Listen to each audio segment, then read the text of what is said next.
Yep. Hey everybody, happy, what is tonight? Tonight is Wednesday. It's Wednesday night, and I'm joined by a new friend of mine I made here through the interwebs in the gaming world, Mr. Travis Fauber. So big round of applause. Travis. Well, Mike, I was just going to say thanks for having me on. I really appreciate it, man. Yeah, absolutely. And I'm glad we made this work, and we've been on a call or two and started talking about Full Metal Tilt, and I thought I crossed paths with you last summer, but apparently I didn't. That was my myth. My myth exceeds myself. So yeah, that's right. There's clones of you apparently all out at all these cons running Full Metal Tilt everywhere. That's what people keep telling me. They're like, "Oh man, I'm waiting for people to say, oh, you're at GaryCon this year." I'll be like, yeah, you're right. I'm not going to correct people anymore. I'll be like, you're right. Yeah, of course not. Hey, we got a couple of viewers here jumping in already. Leave us a message or ask a question. Jump in and say hello in the chat if you would.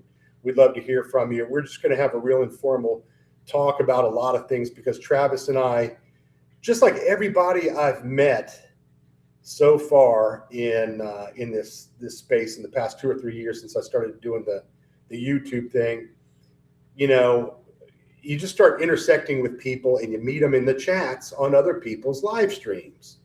You know, whether it's, like we said, Tank or Dungeon Delver, or, I mean, pick one, any of them. And that's where you start listening to people and talking with people, and then you start recognizing them over and over again. So that's kind of how I ran across Travis. I think it was Jeff, Death Angel Shadow, was doing his show on something. Oh, I guess I was the guest. Yeah. You were. That's what it was. I was his guest. I had a moment, and I thought, oh, I was like, I'd like to hear this one. So well, I saw your name in there, and I think I listened when you were a guest with Matt and Gary on Lord Mattias on His Royal Majesty on Second Watch. Yeah. Friday nights at 9:30. Check your local listings. I think I get a percentage every time I mention his show. I'm not sure. I was going to say, is it like like Idiocracy, where it's just like, you know, start mentioning about Hardee's? They pay me every time I do. It's funny though. Those are two of the nicest guys around, really. Oh yeah. I mean that in all seriousness, and I played with both of them and kind of crossed paths with them too. But I think I've been on their show twice or something. I'm not even sure what it was for, but I think I was on there with Flint Fireforge, who's. I think I watched that one. Yep. Good buddy. And I know that he's done videos for WARHORSE for you.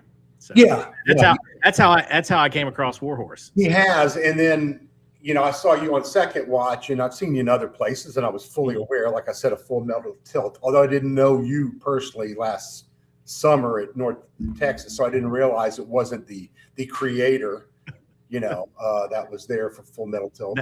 That was Matt D'Amico. Shout out to Matt D'Amico. If you guys like any, was it Weird Wild West? He's your man. He writes good adventures for that. So does he run a YouTube channel as well and do all this nonsense? No.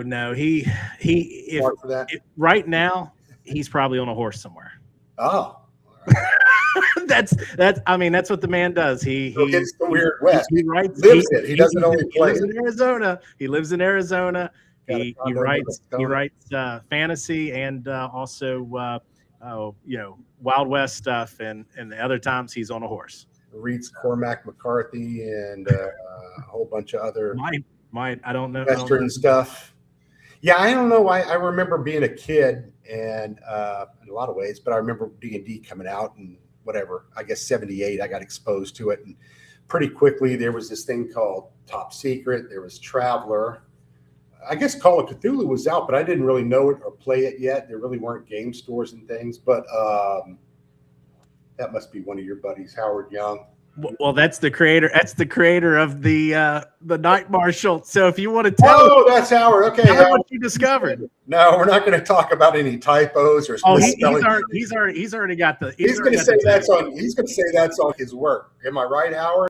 It's up to Travis to check his work.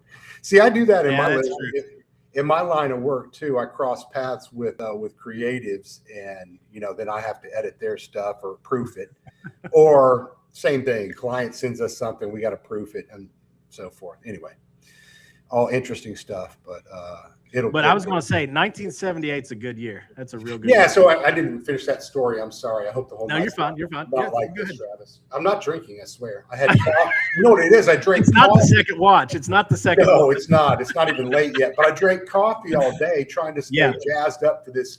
And then watch. I'm going to do like a tank right to the show starts. And I likes to sleep over here. Boring as hell. But what I was going to say is Boot Hill came out. You know, and I never really played it, but last summer at North Texas again. It's really my only con experience, so that's what I refer to all the time. That's fine. The guys, a group of guys were playing at a table behind us, and man, it looked fun. They were having a blast, and shotguns and 6-shooters, and it was a big blast out in the town. You know, everything you would expect out of a Western game like that. But I think that was a little before they were doing the Weird West stuff in gaming. Oh yeah. Probably not by much. Boot Hill.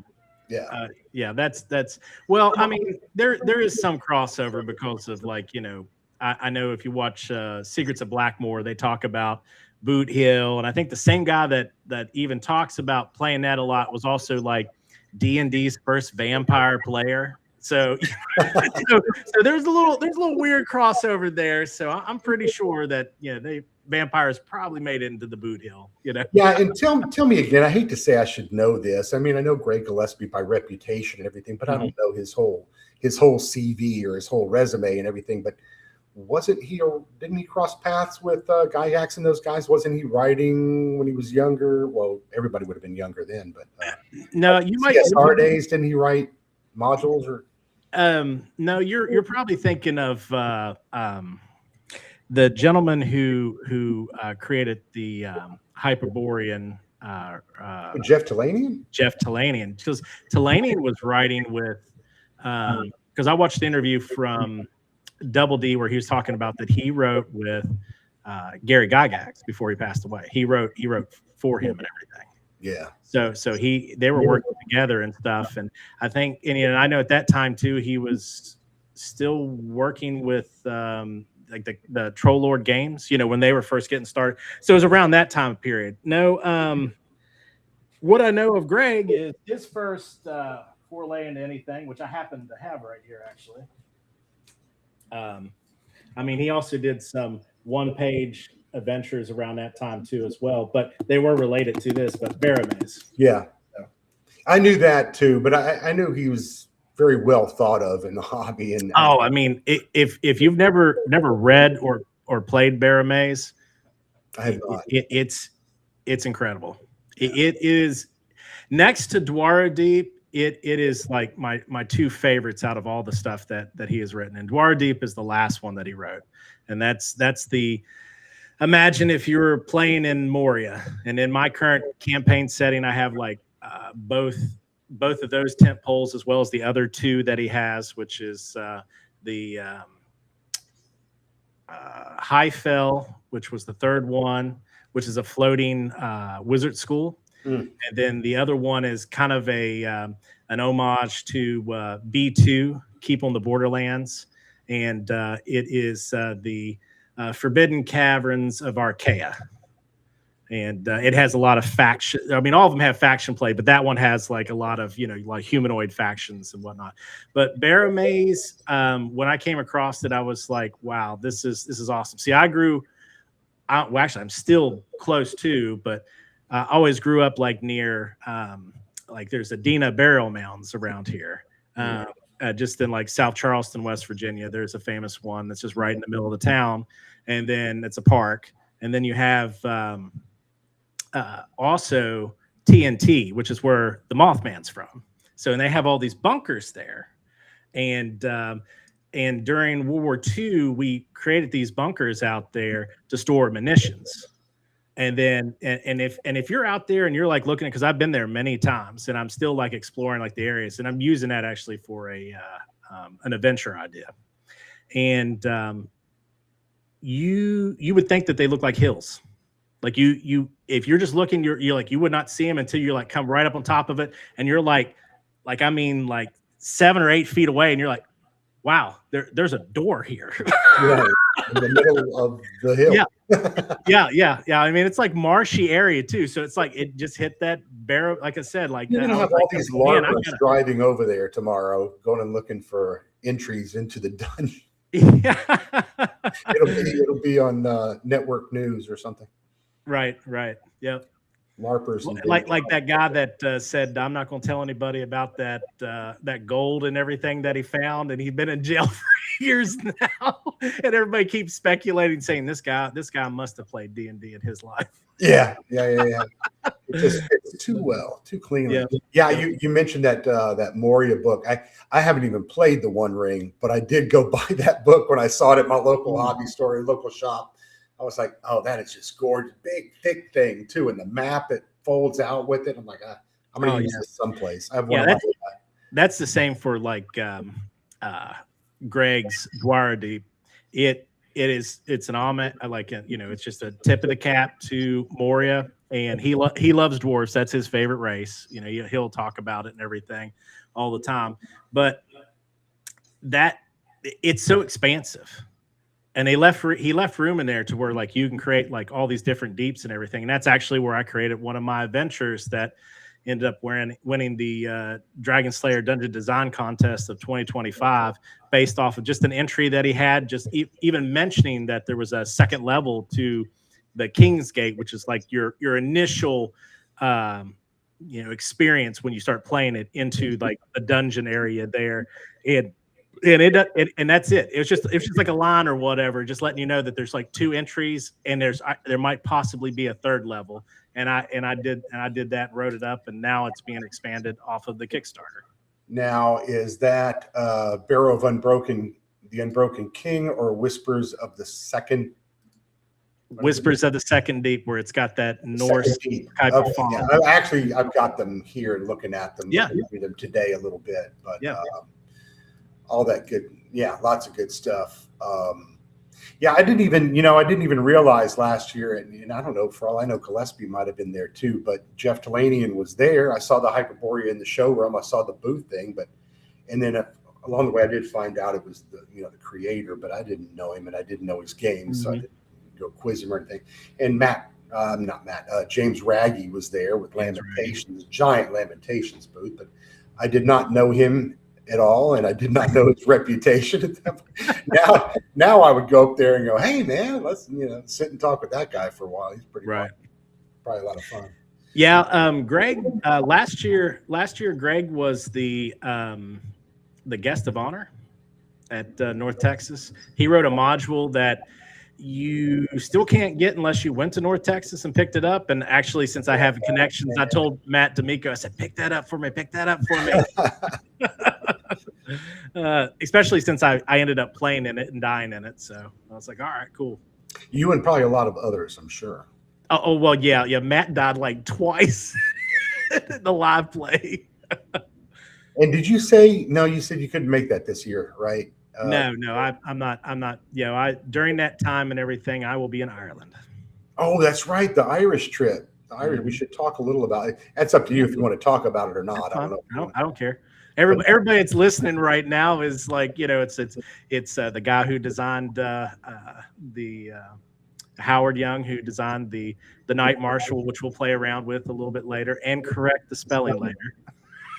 And Mox Al there, that's Frank Avila. That's who ran that's just about me being at Gary Con running events or whatever. Yeah, it was Frank. Yeah. But he's also my artist for heraldry work. We're actually going to be working on some new things here soon for Full Metal Tilt to add additional content that I need to put in there. So I'll be reaching out to him soon. So Frank, I'll be reaching out to you, man. Very cool. Now, which one of them? You said somebody was going to be running Full Metal Tilt, probably though, at North Texas in Dallas in June. Maybe Matt D'Amico. Maybe he hasn't said anything, but I haven't talked to him in a while, and he's been pretty busy. So his boys, they're big into baseball, and he does a lot of travel baseball. Yeah. He is all over the place. That's another passion of his. I will say, I give a shout out. I never got to play it yet, but he has created a baseball game, and I'd like to play it. And I think it would be pretty good. But he's still trying to find a a system where he can put it. Yeah. And he knows that it works. He's just been trying to find somebody, and he actually ended up finding a system that would work. And then the people that owned it backed out on him at the last moment. This is twice now that's happened to him. So I feel bad for him, but he'll get there. He'll find somebody to settle it in there, or do it as his own. Well, I hope I get to meet Matt. I hope I get to meet Frank at some of these shows. Crossing paths somewhere would be great. Well, I know that Matt will be there regardless. Matt D'Amico will be there. He'll probably be running his. I know that he'll be probably play testing his newer Weird Wild West, adventure, if not his original, or his with mail game, because he has like 2 systems that he runs in DCC. I'm sorry. Last summer when I went to the con, I was already playing a lot of Shadowdark and playing a lot of 5e, coming off of starting to find something other than 5e. Hey, Gabriel, how are you, man?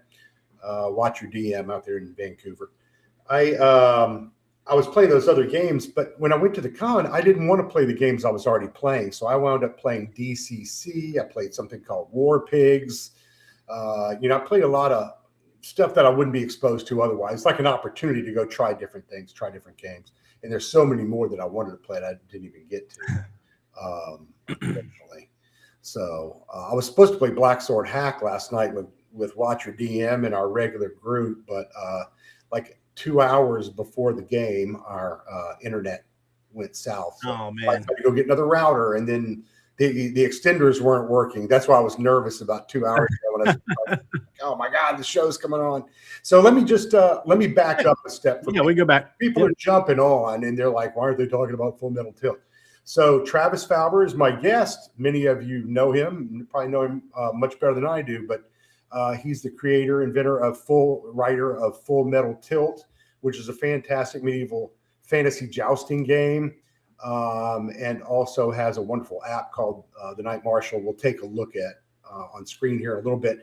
But Travis and I got together a couple of weeks ago. I knew him by reputation, and I was on another show, and he was in the chat. And I'm like, oh, wow, Travis Fauber's here. Hey, it's a big deal. And I was the guest. I don't know what he wants to hear me say, but, anyway, he was there. So we started talking, and we found out, we have a lot in common. We both like the medieval era. We both like knights and armor and, kind of a historical type of knight being part. I mean, don't get me wrong. I like Conan and I love Elric and those kind of right. Very different types of fantasy, but I do like, give me a good crusade that feels like one of the Crusades and throw a little magic in it, and I'm happy with that.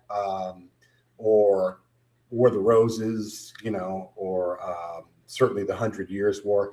And I actually dig into a lot of that kind of history and then take it and spin it for, there's so many ideas you can just grab, from all of those eras and just plug into the games that we play and start. Exactly. And I think that's another thing Travis and I have in common is we like to write. We like to write adventures and so forth. I've written some zines. I'm working on several more. Travis is as well. Well, not so much zines, right? But adventures. Or are you doing a zine also? I forgot. I think we talked about Knock the other day. Yeah, no. Most everything that I have is, they're going to be expanded, and they're going to be quite large by the time that's said and done, and after my editors, have at me. So, yeah. And before we jump into Full Metal Tilt and all that, do you want to talk about Whispers of the Second Deep and kind of that's your new one, right? That's the new one you're working on. Is it out already, or is it about? Well, okay. So let me back up. So during the Kickstarter and everything, I had 2 adventures that won the Dragonslayer Dungeon Design Contest. It's only been around for 2 years. I won the first one, which was 2024, and that was the Barrow of the Unbroken King. And then 2025, I won with Whispers of the Second Deep. One's Elven related, and the other one's Dwarven related. But when I was doing Full Metal Tilt, which I had plans on doing as a Kickstarter, I thought, well, I'll throw my adventures in there because some people might not want, just a jousting subsystem and everything. And I kind of thought, well, I want to expand these anyway, because both of these were designed to be written on 3 pages, and that was it. That was all the limitations for the contest. You get 3 pages. That includes your map, and and that's all the space you have. So, but I want to expand them, because like the Bearers of the Unbroken King, that's actually my idea of like having a forest with barrows in it. That's an elven burial area. And that's when I was talking about going to TNT, which is the McClintock Preserve up here in West Virginia, where like the Mothman and everything's from. So, but what I was going to say is that my idea was that I wanted to do kind of like an homage to Barrow Maze, as well as Keep on the Borderlands, because I also wanted to kind of give a little area where people could go and hex crawl and everything, because my players love to hex crawl, and they've enjoyed that. But then the Whispers of the Second Deep, which both of these I have made sure that they could be stuck right into the Northern Reaches campaign, which is Greg Gillespie's campaign setting for Dragonslayer. So both of these games both of these adventures are designed for Dragonslayer, but they can be run with any OSR system, because it's classic BX and AD&D Chrome put together to give you Dragonslayer with some more modern touches and a little bit of cleanup. So anyway, Whispers of the Second Deep, if you would take the first dungeon that you run across, which is called the King's Gate. And want me to open it? I can open it. I've got it. Oh yeah. But what I was going to say is that if you own WARHORSE, you could take Whispers of the Second Deep, and you can take that map from his and mine, and they fit right underneath of each other, because it's the second deep, or as the dwarves call it, or the second level. So where those elevator shafts are, those are exactly on my map and everything. And that both of these adventures from my Kickstarter are now being expanded. Oh, hey, I see Ryan's here. That's my artist that I have. That's a D&D dad and son. So yeah, I've watched some of their stuff, and I think he's drifted across some of our live streams. And so I'm sure. I should be thrilled that any of these people come back to see us. We had a rough session Monday night. Descended into a bunch of teenage juvenile behavior, but it was fun. Sometimes those games are fun too. But yeah, if you want to show any of those off, let's start with the Bearer of the Unbroken King, since that one, right now the PDF that I gave you, it is still, you can see where I'm putting everything together right now for like the beginning parts of it. Now, both of these you can get for, there's a Kickstarter preview that's on drive-through right now. It's just a PDF that's pay what you want. Thus, you can have it for free to check out like how I write and everything, and how Dragonslayer is set up.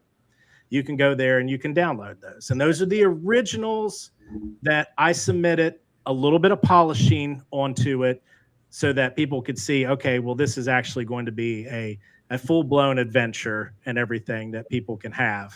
And I'm going to guess in true OSR fashion, it could easily be adapted for a lot of other systems. Oh, yeah. Right? Yeah. Yeah, you could run it with AD&D. You could run it with Osric. You could run it with... Come on. Well, if it doesn't, I can pull it up and I can share. It don't matter. Whatever way works. 1, 2, 3. There we go. There we go. Then it came up. Yeah, there's my great logo that was made by Patty Parler there. Yeah, I saw that. That's my cat.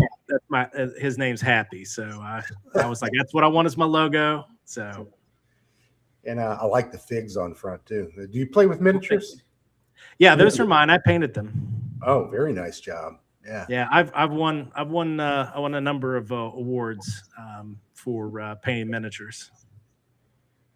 Those are sweet. Yeah, so that's my plan is that even with Full Metal Tilt, is that I do plan to have an alternate cover for it, which will be actually knights that I'm currently painting with my tilt that I've handcrafted and everything.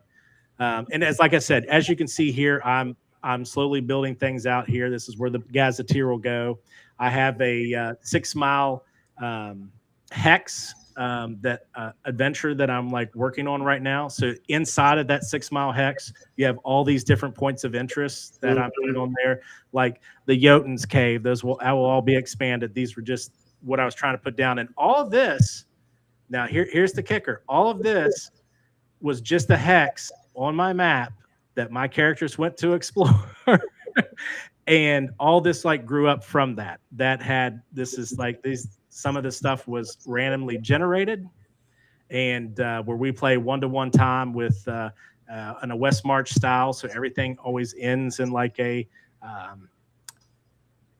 stronghold or a town, because people have kids, people have jobs, so that way we can play. And if nobody shows up, I write, or if I'm just like, hey, I want to play, I'll solo play. I'll have some characters, I'll roll them up, and I'll go and I'll find something in some hex somewhere, or go somewhere that they've been, and start rooting around and stuff that they should be in, because I've got this guy that I have, that they'll be like, what happened to the stuff that was in this room? I don't know. You guys were busy. I've been playing. Yeah, exactly. Yeah, I like the points of interest too. I'm very much a point crawl kind of guy. I love point crawls. I mean, if you're doing especially a homebrew stuff, but really in any, I guess you can't in this because they're tied to your map and part of the adventure, right? But my homebrew stuff, if I have a little point or a location or a blessed well or a cursed farmhouse or whatever, I can plug those in anywhere in any direction at any time, kind of as needed based on where the adventure's going or where the players are going, and make sure I have something I can serve up interesting for them along the way. Let's see, flipping through here. Yeah, there's more points of interest. I just haven't got around to adding one there. Is that okay flipping through here? I'm not sure. Yeah, everything you flip through. Now, of course, I just sent out the newest update for Full Metal Tilt, and I did show a screenshot of this where I have some additional gods and goddesses and demons that are actually going to be on this list here. One of them I'm quite proud of is the Demon Lord of Rats, Ruin, and Strife. His name is Nim. I think I dated her in high school. I dated Nim at one point. I'm not you just didn't know. It's like Lola. Well, I found out from like the song Lola. Yeah, well, no, Nim didn't have that particular issue. Let's see. Yeah, this is cool. I mean, I like world building. I love to listen to Joe the lawyer, and he goes on and on about how he makes no apology for over prepping. He likes it. He likes to, and if they never use it, that's fine too. I'm like, I guess I can't criticize the man about why are you wasting your time if it's what he enjoys. Mm-hmm. And I think because I'm pretty much an over prepper too, and I'll write tons of stuff. It's embarrassing how much stuff I've written that never sees the light of day, or a table, or a VTT.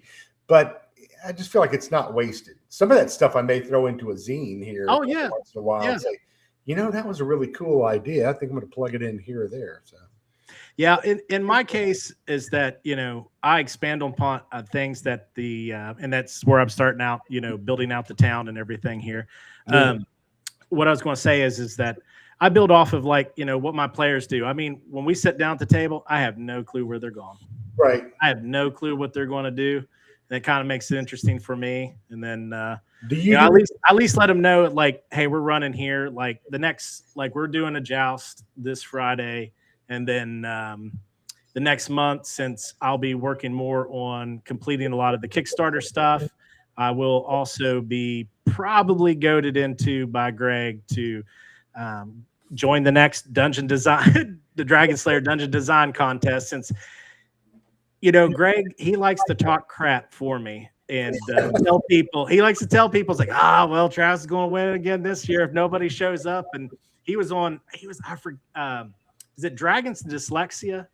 He was on his show Yeah, And Adrian Williams. Yeah. Yeah, so I was watching him, and he's like, oh, I'm going to stop writing. Like after I was doing this thing that they got me to do, he's like, I'm never going to do this again. And then that whole conversation came up about, the Dragonslayer dungeon design contest. And he's like, well, you know what, Travis, I think I'll write just for that 1 month.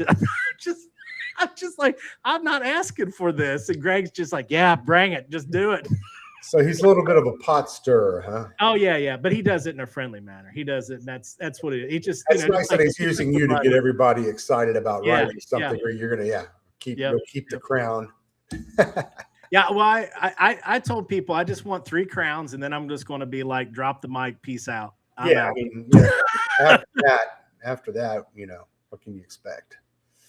Oh, this is cool. You got your rumors, a little bit about retainers in here. Yeah, and this is 34 pages. I mean, that's not huge, but how long do you think you could play this with a group of 5 or 6? Well, this one we did the original 3 pager that this is expanded off of, and this is getting expanded even further. So because there's a whole area here that, like I was mentioning, that's going to be the Mountains of the Fairy Kings. It's a 6-mile hex that I'm working on that's going to be filled with, fairies and all this. So 12 rooms, that's what was the first contest. We could only do up to 12 rooms. And so I got the 12 rooms, did it. 8 hours it took us. It took us 8 hours to complete this. So we did that one in one night. Or for people like me, that would be 4 sessions. Now, here's the funny part. The next one we'll get to view, they still haven't finished it. And I did it in 3 pages. So, and I was pushing it because I played around with fonts and everything. And that was like his biggest grief. He said, that's the only thing I have as a grief here is that you made that font so small. Now, I will say that I picked this up off of, I forgot his name right off the top, but Paul Hummock. Help me out. Is it Rob? Rob. Okay. Yeah. So John was talking about this. John, the basic expert, about how he liked how he had his breakdowns at the end, and I was like, oh my gosh, it's like that really is true. And I did own, Gods of the Forbidden North. I own all 3 of them, and I was like, he's right. He's like, that is a really good idea. So I was like, I'm going to incorporate, there's a nod to him because that it really does help. It really does help as a DM to just, or a referee, just to see everything, what's there. Plus also, I guess if you really want to taunt your players, if you're going to end a campaign or something, to be like, well, here you go. Here's the list of stuff you never found. Yeah, I never, Jeff, Death Angel Shadow's a little like that. And I keep reminding before I Jeff wouldn't do it, but yeah, was our GM for Shadow Rim, which is like Skyrim for Shadowdark that he wrote. And Chubby's one of those guys too, who's like, it kills him not to tell you what you didn't find. He wants to tell you about the stuff, and to the point where he's almost giving you hints about, okay, well, you sure you don't want to look around in this room? You didn't find anything over there behind the chair. Well, dude, don't tell us. But he's just dying. He's like a kid, and Jeff's like that too. Mike, I used to be that way, and then after a while, after I start like saying, okay, I'm going to do this, just like everybody's told me, like, don't show anything, don't say anything, it drives my players nuts. Sometimes, and I'll be honest, and I do this to them, they'll think, I'll keep repeating some things sometimes, and it's nothing. It's a nothing burger. But they're like all freaked out, trying to figure out like what's going on. It's like, there's got to be something about this bucket. And I'll be like, but you're in this room, it's 20 by 30, and there's a bucket there. And they'll be like, okay, we searched around the room. I was like, well, you took your time, I rolled. You don't find anything. You've like went over every inch of it, but there's still that bucket right there. And they're like, what is with this bucket? It just, what do you want us to do? What are we supposed to do? You got to mess with them. What's in the bucket? Yeah. Yep. This is cool. The elves and everything. Mm-hmm. And a little bestiary here as well. Yeah, I just did that. I mean, anybody who has the Dragonslayer or any of the OSR, BX to AD&D style, you can see how everything's broken down. I did do a couple variants, but for the most part, you can find most of these creatures. I put it there for convenience. Yeah. Yeah. And like I said, you could, if you wanted to check this out, I mean, it's not going to have the beginning stuff that I'm working on there, but stuff like this and the map and everything. You can go into Drive-Through RPG, and you can look up my name, Travis Fauber, or just go to Dragonslayer. You put it in, boom, you'll be able to find the Bearer of the Unbroken King. You can get the Kickstarter preview, and it's pay what you want. I mean, if you want to buy me a coffee, buy me a coffee. If not, then just get it for free, play it, enjoy it. Now, this art here, this is Ryan Nelson. His art is impeccable. I love it.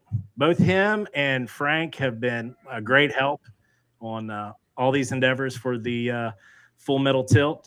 But these are the pre-generated characters that I rolled up. Some of them I took a little nod from John for the basic expert there. Belsamra. Does Belsamra ring a bell to anybody? Belsamra, Black Star. So Belsamra is a sleeping med. Oh.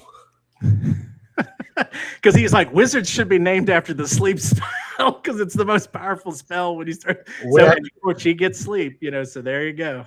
We actually talked about that one night just recently about naming all the characters in a campaign after our favorite pharmas, big pharma things off of television. Yeah, I'm Sky Rizzy, the paladin, or whatever you are. Mm-hmm. Jargon. And I was going to say, and Felina Lightfinger up there, that's a nod to B1.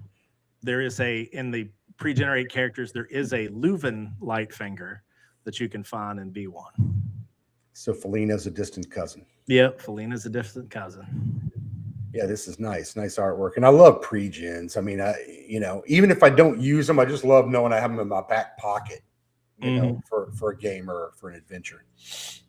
Now, Sister Veruca Sauls, that little holy symbol that she has around her neck there, that is for Bormanis, which is set in the Northern Reaches campaign of Greg Gillespie's campaign setting. That is the god of earth and salt. So Sister Veruca Sauls. So it says Veruca Salt. Yeah, these are Willy Wonka fan. Yeah, Veruca. And Tobias Bottomgrass up there. When I got the art from Ryan back, I was like, that is John Belushi, man. That is John. It is. The funny one is the guy at the lower right. Otto here looks like, I can't remember the actor's name, but he was Leon in Blade Runner. Oh, yeah. Yeah, that's who that looks like. I saw that right away. I'm going, that looks like some actor. And then it just dawned on me when you were saying Belushi up there. Yeah, you got Leon here from Blade Runner. Interesting. So, for those of you guys and ladies watching, this is the Barrow of the Unbroken King. It's cutting off on me there. King. So King. The Barrow of the Unbroken King. Yeah, which Travis wrote for Dragonslayer, but you could easily convert for whatever, BX or Shadowdark. Yeah, any OSR product. Pick a system. Yeah. I mean, you could even Lamentations runs off of BX. I mean, any of those, I mean, it wouldn't take much that you could even convert this to Shadowdark easily. Oh, yeah. There's a couple of dwarves. How are you on mixed parties? Do you play a lot of games where you'll have somebody with like 4 or 5 different ancestries or races in the? Does that bug you? No, it bugs me up to a point. So I have one player. He likes playing Draconians, as I call them. So he has a Dragonborn. That's his thing. It's cool. Now, my WARHORSE campaign setting, which in my campaign, it's the Kingdom of Stoneforge. So it's the Dwarven Kingdom. Almost everybody's playing a dwarf. Now, I do have a lot of humans. A lot of players, like when they're in the human lands and everything, they're playing humans. The knights primarily are humans when we joust and everything. So we have stables of characters the way that we play. So there's multiple characters playing in the campaign. So I really, the thing is, I don't have like, there's not like a bunch of tieflings or anything like that. So it's your basic races. So it's like you've got gnomes. I mean, I do have like draconians. And I do have the Cyclops folks, which I call the Einman, and they're just basically half giants. But for the most part, it's dwarves, elves, half elves, humans. But there's a lot there. I mean, most people play either a dwarf, an elf, or a human. I mean, I have a couple halflings out there though. I really, liked Shadowdark when it came along, and I play a lot of it now. But it kind of rubs me the wrong way when you get a party and you got 2 goblins, an elf, a dwarf, a halfling, a human, and I'm like, this is impossible, And I know everything isn't Tolkien and everything shouldn't be Tolkien. I mean, there's different flavors to draw from, but there's just too many mixes of races that would all be at each other's throat. There's probably all kinds of cultural background, and wars have been fought, and your tribe slaughtered this group, and that group went to war with the other clan over here. I don't know. It's almost just too much. And then my big complaint is 30 minutes after you start the game, everybody forgets what race they are. And they all just play them as humans anyway. So what did it ever matter? Well, we do have some of that conflict depending on the players. Seeing like the dwarven lands and stuff, I do have the dwarves cheat anybody that's not a dwarf or holds a piece of paper that says they're a citizen of the kingdom. So like they'll upcharge people, and then and usually like the dwarf characters will be like, look, man, just tell me what you want. Like, tell me what they're already friends, but they're like, tell me what you want, I'll go buy it for you. And in the dwarven kingdoms, most people play dwarves, so and that makes me feel good because that's what should be there. And then it's like in the human lands we have people that travel back and forth. I have one guy who plays he has multiple characters, but he also plays a ranger who is a half orc. Now he does get some grief about that, but his whole thing is he likes to hunt orcs. So like his whole thing is like he sees an orc, he's dropping on sight. He's killing them on sight. Same thing, and I've got a town that is it's part of like Greg's. It's part of the tent pole that I've set up. That Westdale's what it's called, but he calls it Eastdale in his, and it is it's like we're Saint Yig, so it's kind of like Saint Cuthbert. I saw that. Like, so Saint Yig, in his game, his campaign setting, they have red laws. You can't gamble. You can't do this. Well, I took it a little step further because I have a LARPing background, and we used to have towns that they said we have red and green laws here. If something red or green shows up, it's kill on sight. That's the law. That's what the Baron said. So like you can have something come in, it's like friendly or whatever. Like, nah, we drop it. We collect the loot off of it. It's done. It's over with. And I made sure that was apparent. And like when the dwarves showed up there, they're like, I hate this town. I don't want to be here. Screw these humans. It's like, we're not stopping here. I can't drink here. Yeah, kind of a play on the blue laws, I guess, and at least that's what they call them in Texas in the South. You can't drink on Sunday afternoon or whatever. Dry counties. Dry counties and no liquor sales after this, and that's noon on a Sunday. And that's how it is in Westdale. My Westdale, his East. That's the dwarves are like, I'm not, and they have it. They have not went back, even though they're like, we're intrigued by this, but those characters won't go. We will create other characters and we will go there. And that's.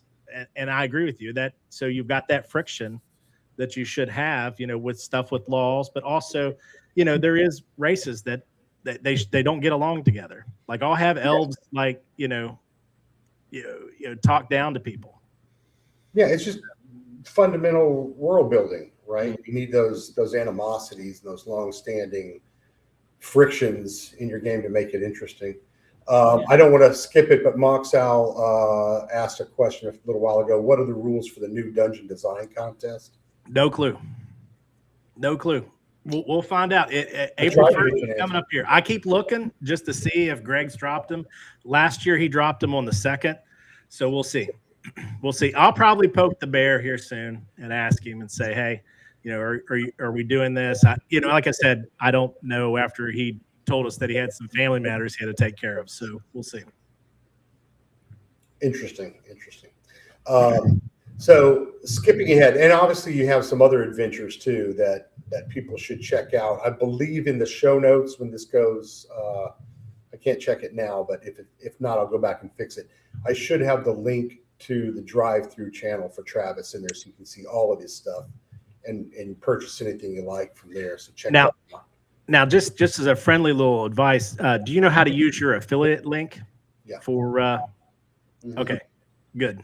I do. Now, whether I put it on there or not, I don't remember. Currently, I got 3 or 4 live streams, and every one of them should be intensely important. I should remember all the details about all of them, but I don't remember if I. No, I know. I understand. I was just saying for drive-through, I put like my affiliate link on and everything. So it's just like when people come through and stuff, it's like I get that extra 8% on top of everything else that anybody buys. So it adds including up. when I send it out, for other people. Yeah, pennies make pounds, right? Exactly. As the Brits say. So check that out in the show notes, folks, when we're done with this. But one of the other things that kind of got us together, Travis and myself, is so last year I did that first zine. It was called WARHORSE, and it was about medieval travel all written for Shadowdark. 2 different types of warhorse, a medium and a heavy. Other types, palfreys and rounceys and mules and so forth. There are rules for mounted travel and combat in Curse Scroll number 2, the Red Sands, for Shadowdark. But I mean, it's like 1 page and it's very lean. And one's a mythical creature, I think. Another one's a camel. And it was like, oh, this really isn't. Now there is a warhorse too, just one standard warhorse. So anyway, no harm, no foul with what Kelsey put out there. You got to draw the line someplace. Right. But things people like us can do, like Travis does for Dragonslayer with his adventures. He's expanding upon it. He's building on those ideas. That's what I like to do. I like to take Shadowdark right now and riff on it. And kind of, people who follow my channel know that. I did some odd weapons, things like pole axes and rondel daggers that are not in Shadowdark. The trick with Shadowdark is not to turn into Pathfinder, right? Not to make them so crunchy and so it's like, well, I just made it anti-Shadowdark. So they've got to be real simple, clean, and fast. So I enjoy doing that kind of stuff. That's most of my content, most of my writing. But along the way, when I was doing this piece last year, like I said earlier, I found out there was this game called Full Metal Tilt. And now, having spoken with Travis, I'm like, son of a bitch, I need to figure out a way to get this thing and put it into my game and use it with Shadowdark and maybe inject a few pieces of my Knight Lancer class. I'm sure I could make it all happen, right, with what you've built already. Mm-hmm. Do anybody want to ask? I know some of you guys have worked on Full Metal Tilt that are in the chat. But if you're not, and you're not familiar with it, please ask. Or if you're watching this after the fact, put it in the comments, and Travis and I'll still comment in coming weeks. Yep. We see stuff come in. Do you want to back up a step and tell us about the development and what brought you into making Full Metal Tilt? And then we'll lead up to Knight Marshal from there. Yeah. So, I've always been intrigued. I always liked the Arthurian legends and everything, and knights. Even like when I read Dragonlance, my favorite character was Sturm. And then, of course, he passes away, and I'm like, daggone it, but the whole Knights of Slam, Slam the End and everything. That was great. But I had already had the idea of like writing up a knight class for Greg's Dragonslayer once I kind of like saw some of the beginnings of the outlines for Dragonslayer itself. And, around that time, my mom had passed away in 2023. And around my birthday, I just got done with, I do a convention in December. And that convention is my own personal one that I host for my friends, and I call it Travis Con. We run for 16 hours. And I just remember getting up that day afterwards and sitting here thinking, I really haven't seen anybody like take jousting and make it other than I have this mechanic that's in my game of this is mounted combat. It's like roll a die. Do I hit the person, so forth and so on. It's always set up to where it's just this combat oriented, situation, which is fine. But, and most of them are kind of the same based on the system that you go to. And, but I got up that morning and like, I had this muse like hit me. And that's why, like I told the story about my mom passing away, because I kind of felt like, something was telling me, I should pursue this. And so I just did this deep dive. I know that they do a joust every year at Gary Con. I actually own an original. It's not, I think it's a second printing of chainmail that I got back around 2000 for like $60 that I was going to put like in a shadow box. We were back in the day thinking that's what I was going to do with it. The whole thing with even the OD&D books. But then I was like, I should really open these up, because once I realized that's where the jousting matrix was that they were using, I started looking at it and I thought, man, I can improve on this, because they keep using the same matrix over and over again. And, and the way that the system's set up and the way that, joust did, take place, there's a little bit of a conflict. So I was like, there's something here. And that's what got me to start down this trail of making Full Metal Tilt, which if anybody has ever played Warhammer Fantasy, the Bretonians have a little jousting system, which they do in teams of knights, and they refer to it as Full Tilt. So that's kind of a nod to them too at Games Workshop. But I was like, so I want to call this Full Metal Tilt, because I kind of wanted to have, that little metal, edge to it and everything. Since, heavy metal or, folk metal is like my favorite, type of music. So, and then from there on out, I started developing this, playing it with my friends and play testing it. They really loved it. I remember that the idea of where I came up with the multiple tables, I had just created like one table like they did. And the whole second or more tables that wasn't on my mind until I'd sent them a new PDF and they said, okay, so which table were you using? And what I had done is I put one that had like where it said appendix, Full Metal Tilt tables or table, and I had it down. And I wanted to make sure that there was another one that they could print off and it would be a little bit bigger instead of where it was downsized to make room for that title page. And they said, which table do we use? And I was like, well, it's the same table. And they're like, oh, we thought there was multiple tables for variety. And I was like, okay, all right. I just learned something. So, and thus now we have 6 tables for variety. That's all. Yeah. After our conversation, I kind of thought about when you were talking about doing field jousts that I might go back and make deadly tables to where it's not just a friendly joust. Yeah. That there would be one for, a couple of them that you would be like, okay, this is for all the marbles, the dunk and egg thing just wrapping up with, was it Amazon Prime? I forgot who was running. No, HBO Max, I guess. HBO. Right. Yeah. With that just wrapping up, that's going to generate more interest again in jousting, and that, that contest of the 7-on-7 was pretty cool and very enjoyable. Moxow is Frank, is that right? Yeah, that's Frank Avila. He's the gentleman who just ran it at Gary Con using Castles and Crusades. Now, everything that I've ran or I'm creating this off of is for Dragonslayer. But like I've told people, this is a true plug and play. Even Lord Mattias, as soon as he played it at North Texas and last year, that's what he came out saying. He's like, this is true plug and play. You could take this and run it with Lamentations of the Flame Princess. You could run it with Castles and Crusades, Shadowdark, whatever your heart's content.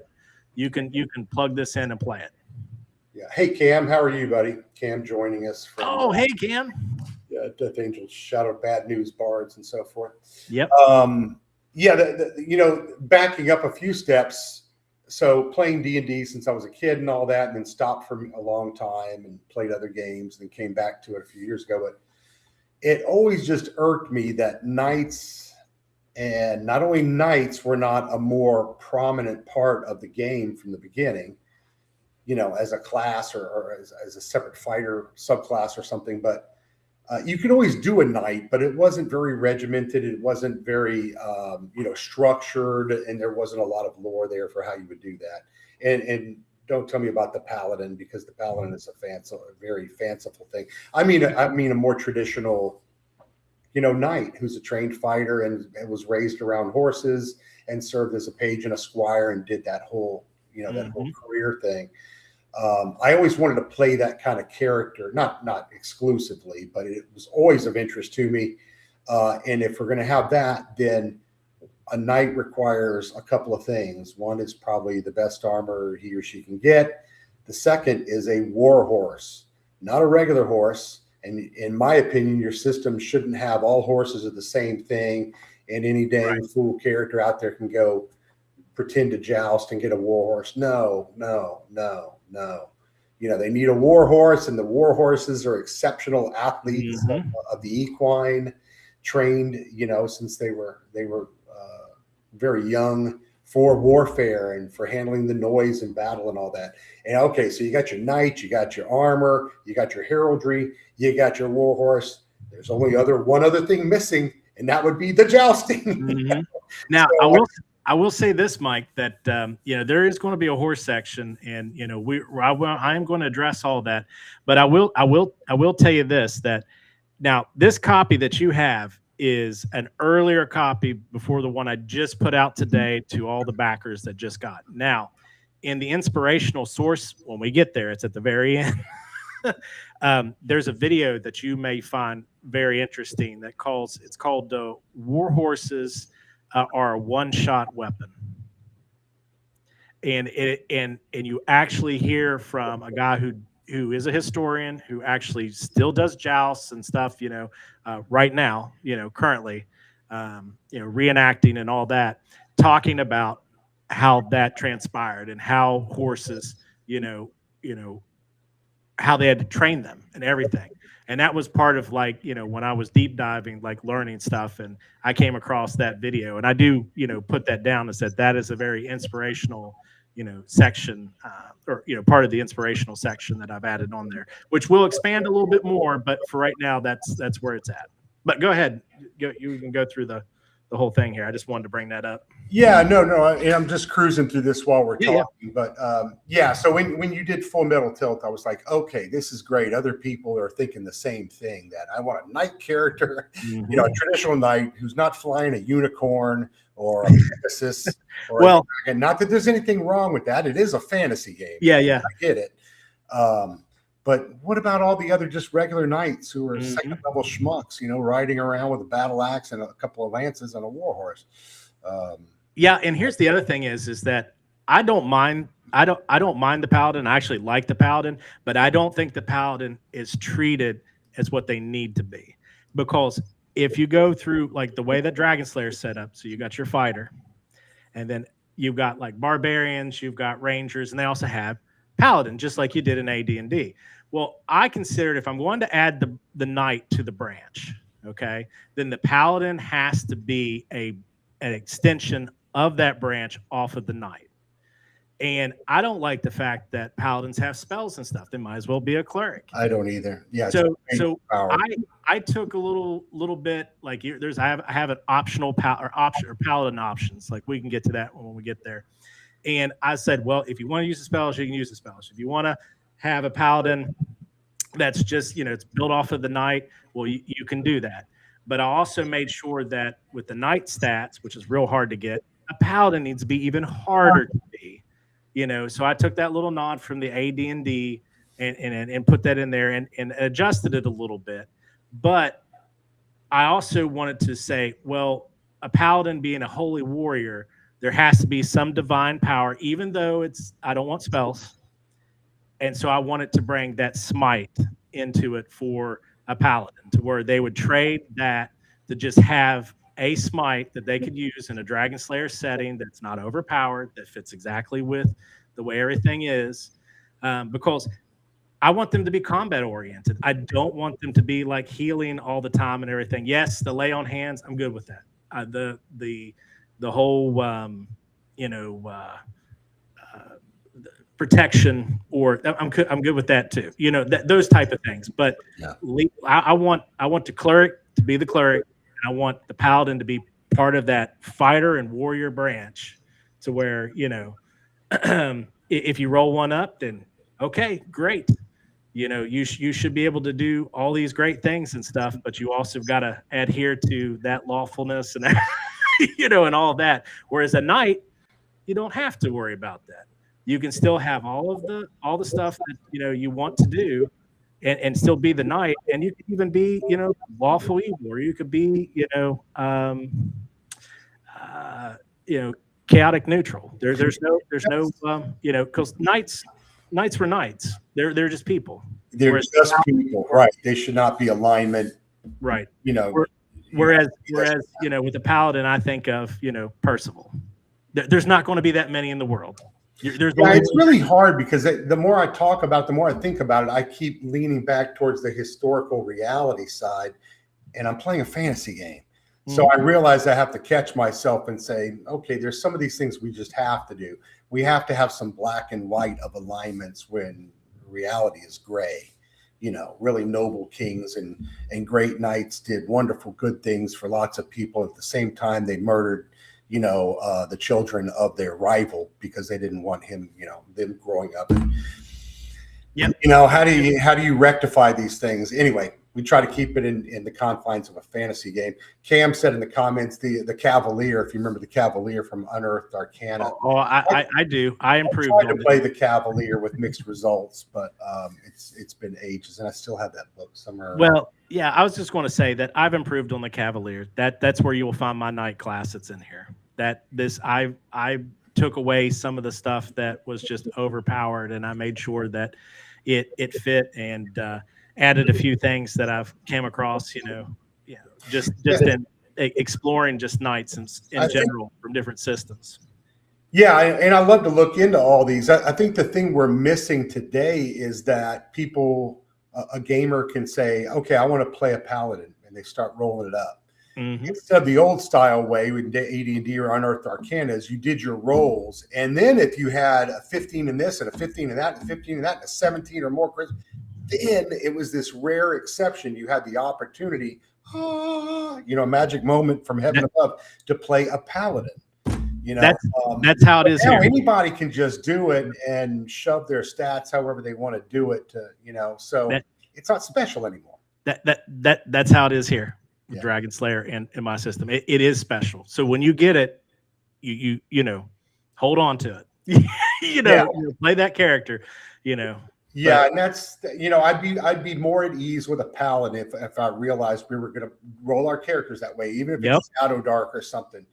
But don't roll up a character because you want to play a paladin. If you want to play a fighter, to the table, or you want to play a magic user in your intelligence and you move that 17 from dexterity over to intelligence. Okay, whatever, play a magic user. But it's just the paladin is such an exceptionally rare, powerful character class that but that's why I like the Knight Lancer, and I'm sure I'm going to like some of your classes.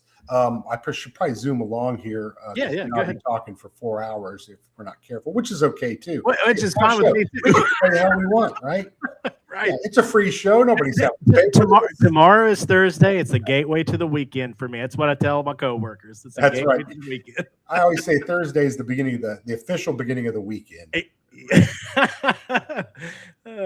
is. But yeah, I'd like to see, because I've had a chance to scan this, but I've not played it, to let everybody know.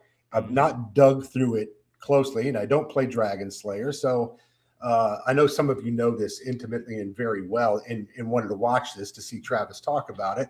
But there might be people watching this later who don't know it very well. So from that perspective, are you comfortable going there and going into characters and so forth? Look, man, point me in the right direction on the dock. Okay.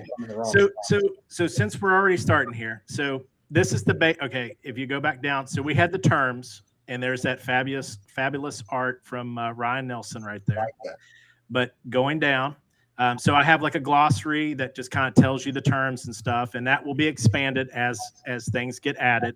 Because this is still a work in progress here after the Kickstarter. A lot's being added, each week onto this as a preview and everything and this, like I said, this is an older preview that not the current one that my backers currently have. Okay, so let's go down to where it says Full Metal Tilt. So this is the basic rules.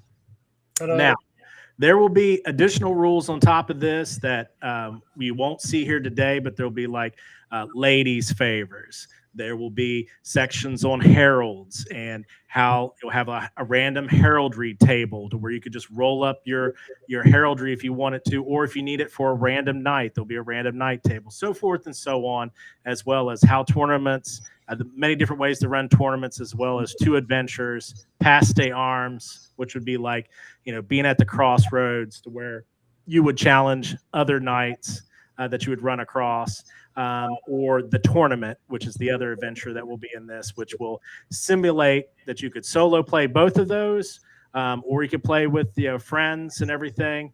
Both those adventures, one to simulate the tournament and the other one challenges on the road. Now, Full Metal Tilt right here, this is the basic rules here. The rules is pretty simple. You'll have a shield, which is down at the bottom there. Those are your aiming points. That's aiming points on the shield. So you'll have the base of the shield. You'll have like Dexter Fess. These are all different parts of positions, basically in heraldry, that they would call these on the shield. Now, one of your other aiming points that you have is the helmet. And those are your aiming points that you can choose to hit your opponent with your lance. Now, the next little table that I have shows the aiming points and defensive maneuvers. Now, when you choose an aiming point, that will directly affect your defensive maneuver. This is the defense that you want to try to present when you're going against your opponent, and those are the ones that are the safe ones that you can pull off. Some of them you can pick any type of maneuver, and it's numbered 1 through 6, whether it's like lean left, lean right, shield high, shield low, so forth and so on. So you're saying, let me just make sure I understand this. If they're up here on this table, if they're using these aiming points, then, so let's say the Chief Pale, then really any defensive maneuver is appropriate for it. Right. If they have the Dexter Fess, then 4 through 6 is the right call. If you have another number like 1, 2, or 3, or 7, 8, or something else, then you might be in trouble. Right. So that's what we're getting to. So those are the safe ones that you can pull off while you're aiming.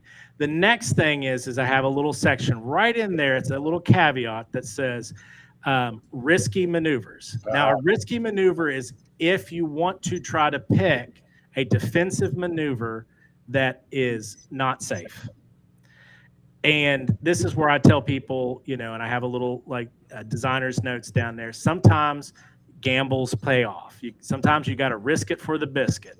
When you're looking at the chart, and we'll go over that when we go into the Night Marshal, that it may be opportune for you to actually pick a risky maneuver and risk being knocked off your horse with no roll. Because when an unhorsed check shows up, it's going to be opposed rolls. But a risky maneuver, if an unhorsed check shows up, you have forfeited that option because you have put yourself off balance trying to do this aim and also be defending in this type of position on your horse. I'm curious, at the table, especially at the cons, Frank, you can answer this. Did you make people bellow out a war cry of their own when they did their move at the table, if you will? Have you done that, Travis? Oh yeah. My dad's real good at it. He'll come out and everything, and he'll be like, "I'm ready," and then he'll yell out. He'll do all kinds of stuff. Sometimes he'll goad the other person while they're trying to think. Now, there's many different ways to play this, and we're going to get down to this about the table. But I've made sure that you can use just pencil and paper. There is also cards that you can print out, and I provided multiple cards that's in the back, and even a set where you can actually draw them, and each one of the cards, they'll have those aiming points and the defensive maneuvers. But on the defensive maneuvers, you have a shield on the back of it, and then on the aiming point, you have a lance. And that way, when you pick your 2 cards, you will set them down at the table say if you've got like miniatures and everything set up, you set them down at the table and you tell your opponent, you can cry out, move your piece forward and say, I'm ready. And then they'll do the same. And then when you're going to reveal, which we'll get to like how the table works, you will flip those over. Now, Howard Young, who's in the chat, he designed a system. It's a JavaScript web-based program that the backers got. That was their first thing that they got for getting to the stretch goal. And that system, you can use it right online. It does everything for you. And you could even have it set up to where it does a few things that you don't have to have for you, where you could roll injuries and stuff, which we prefer, but it also has it set up to where you could just let it auto do it for you.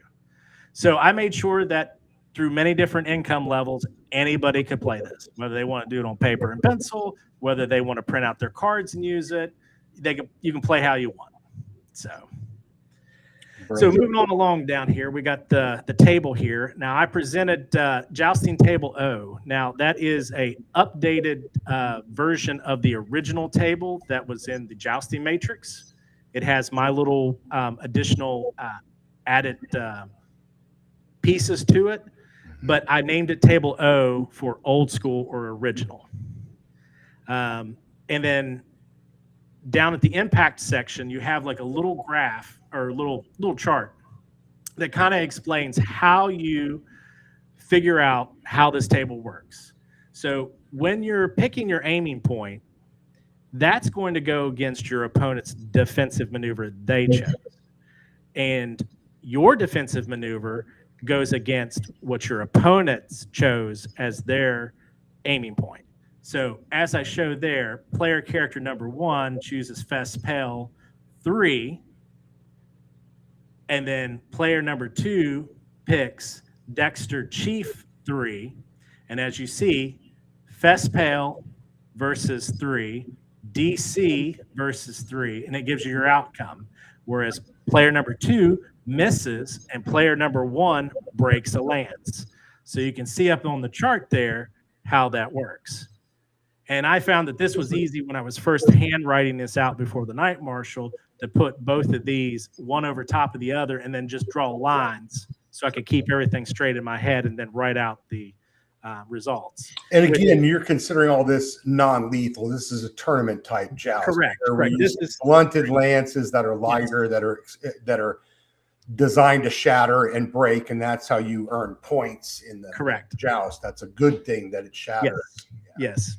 Yeah, and later on we will be putting in, like you were talking about, what we discussed about field jousting and all of that. Let's kill some people. Yeah, let's have the Battle of Bosworth there. Bosworth Field, or Towton. One of the big War of the Roses battles. Don't let me forget because when we get to the end of this, I do want to talk a little about Ireland for everybody. Okay, that's fine. We'll touch base on that real quickly. It's all good.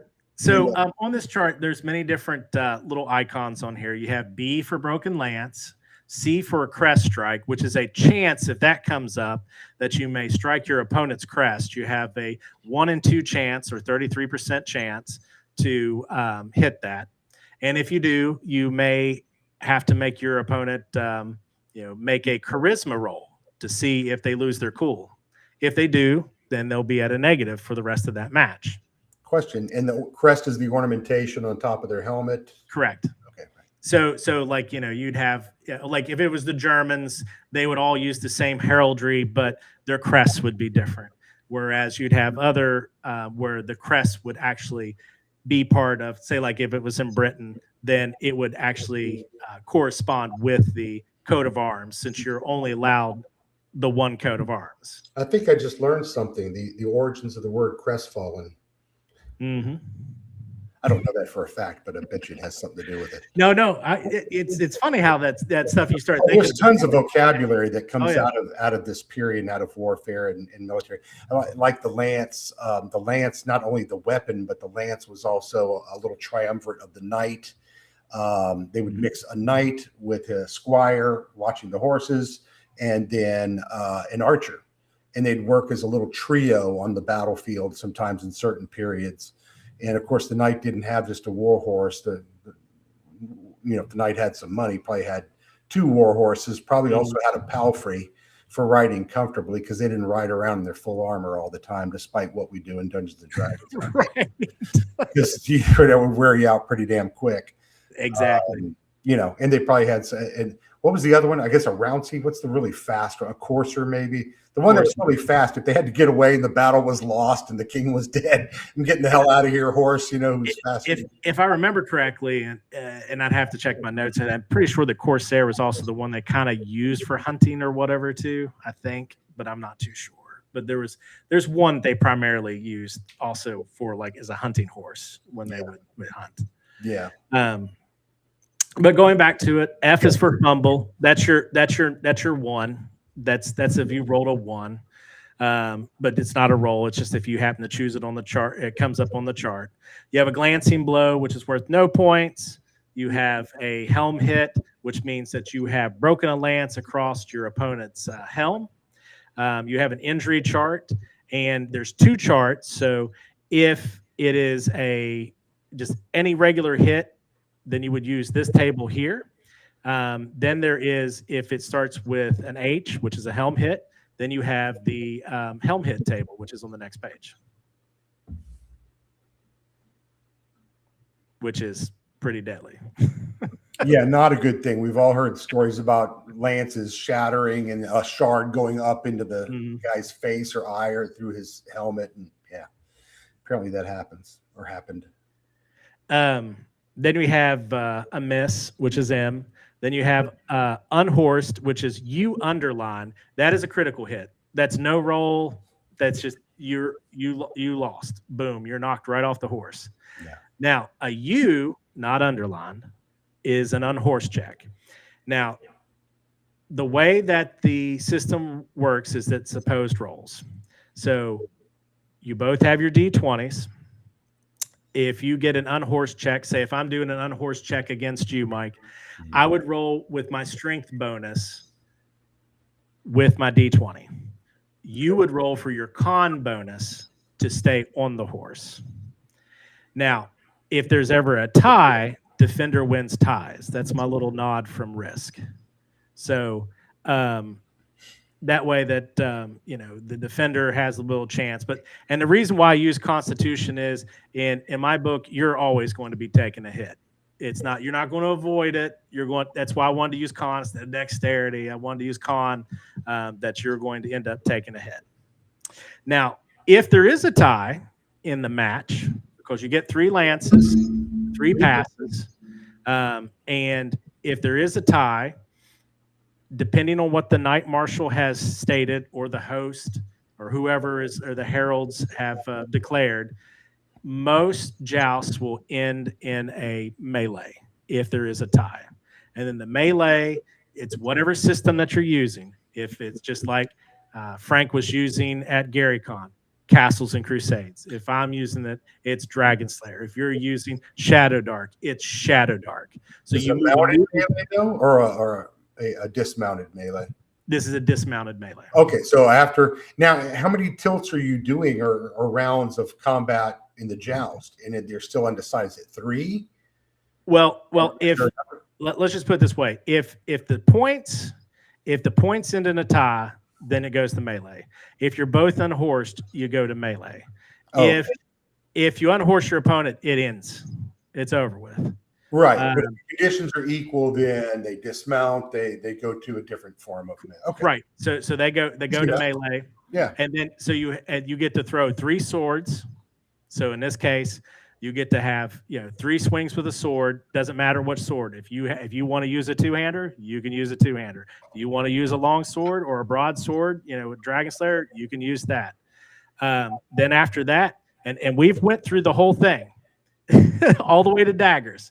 So like I said, 3 rounds of swords, 3 rounds of maces, and that can be morning stars, flails, whatever the knight that chooses to use. That's their weapon of choice. Then after that, it's axes. And then lastly, it's daggers. And we have had matches go all the way down to the last dagger blow. Awesome. I love it. And yeah. we were like, oh my gosh, like but it's so funny because like when you're into it and you're just like playing it, it's like everybody's like, oh my god, I can't believe that we're down to daggers. Who's going to win? So.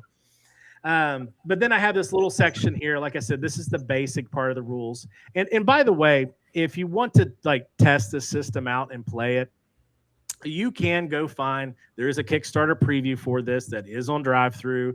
It is pay what you want. Again, like I said, you can buy me a coffee or you can just have it for free. You only get one table. I'm not giving the cow away. You only get one table. You get to play it. And it's the same as if you had chainmail and had the, except with my little additions, it's the original table.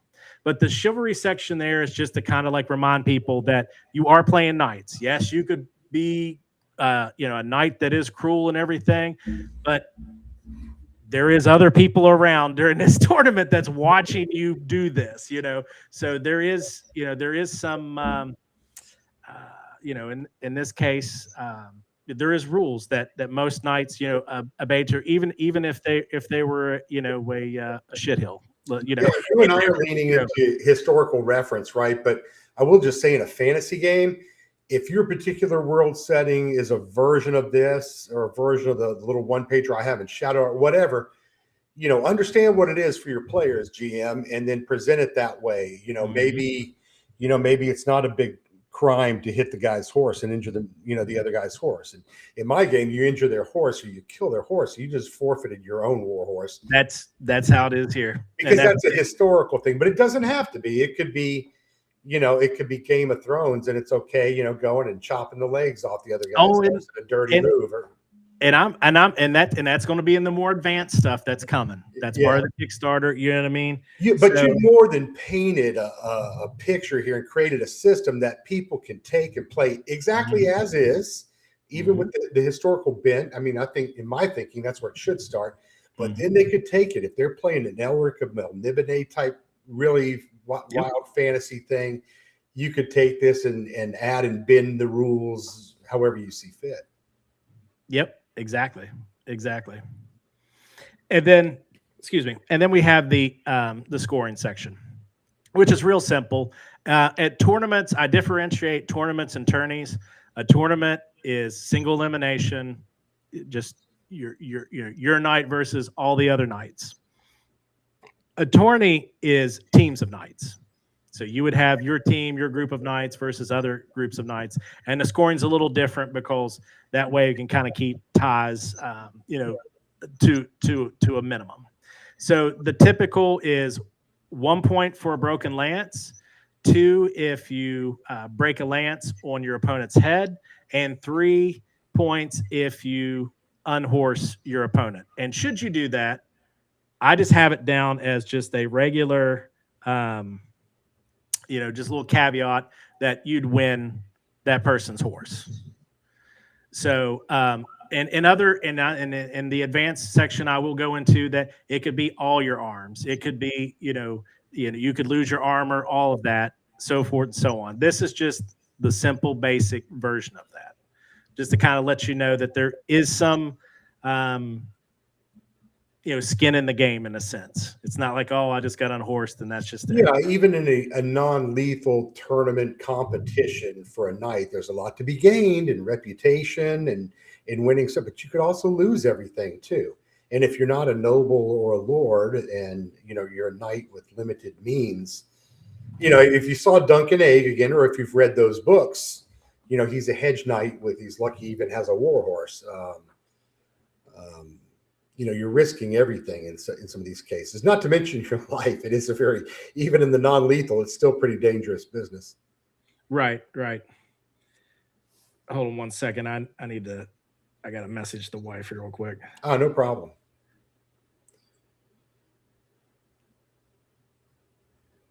We'll flip to a commercial. No, it's just my dad was trying to call me, and I don't know if he's knows that I'm on this, and I was just asking her to check on him, make sure he's okay. Yeah, sure. I'm sure he is. I think he's just going to ask me something. So yeah, I love this artwork again. By the way, somebody else. Yeah, there's a lot of different pieces here. Like I said, like Ryan Nelson. I have, gosh, I'm trying to think. I mean, of course, we can go up to the credits because everybody's in there. Of course, Frank Avila's in there for like some of the heraldry. Some of the art is mine that I've like hand drawn and everything. It's in here. Some of the art there. That person didn't even ask to even be the one that you like there. Didn't even ask to be credited. But I've seen. I actually got that off a drive-through. A lot of the stuff I did find off a drive-through and picked up. So, and I did all the layout myself. So yeah, no, beautiful job, and it's easy enough to understand and to pick up. I just love the fact that, man, you can plug and play in any system you're playing, really, not any system. And then you've got that problem that I presented of, not enough knights, not enough jousting. Well, now you solved that. You've solved that problem. Yeah, I talked with Will at Runeforge last year. He did a Shadows of Camelot. It's a Shadowdark version, a little bit Robin Hood and a lot of King Arthur's court kind of thing. But I think it was missing some of that.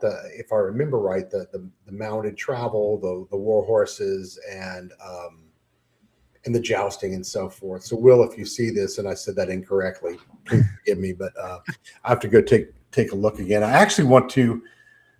I want to go take a look at a couple of different supplements out there that have knight classes. My own, and there's actually a knight in the Shadowdark core book in the bestiary. It's very simple. It only has one little special feature or whatever, something about oaths. But I want to do a comparison of some of those and some of the other systems, and I'm talking just Shadowdark here. Oh yeah, yeah. I mean, I do the same thing. I just like kind of like want to know what people are doing, and then also, is there interest? You know what I mean? I mean, obviously there is. I mean, so just like you struck a nerve for sure, right? And then I have like sample jousts here. These are actual live jousts that actually happened. One of them actually in there is actually against the Death Knight that I put into the pool and didn't let anybody know. Well, it was a crypt knight, but yeah, little less, but still undead. And what about using magic items and spells and magic rings and things and jousting in your fantasy jousting? How does so that's going to be addressed in the advanced section, and it's pretty much going to be addressed. That's why we got heralds. You're going to be checked out and everything, and it's like the whole section about if a knight marshal says, okay, you forfeit your arms and everything, you will be basically captured in a sense, and then you have to have your ransom paid. You're not going to bring your best. Your best will probably be out there, for when you're out actually adventuring, which I will have an expanded equipment section and everything to cover different things. But there will be matches where some things will be allowed.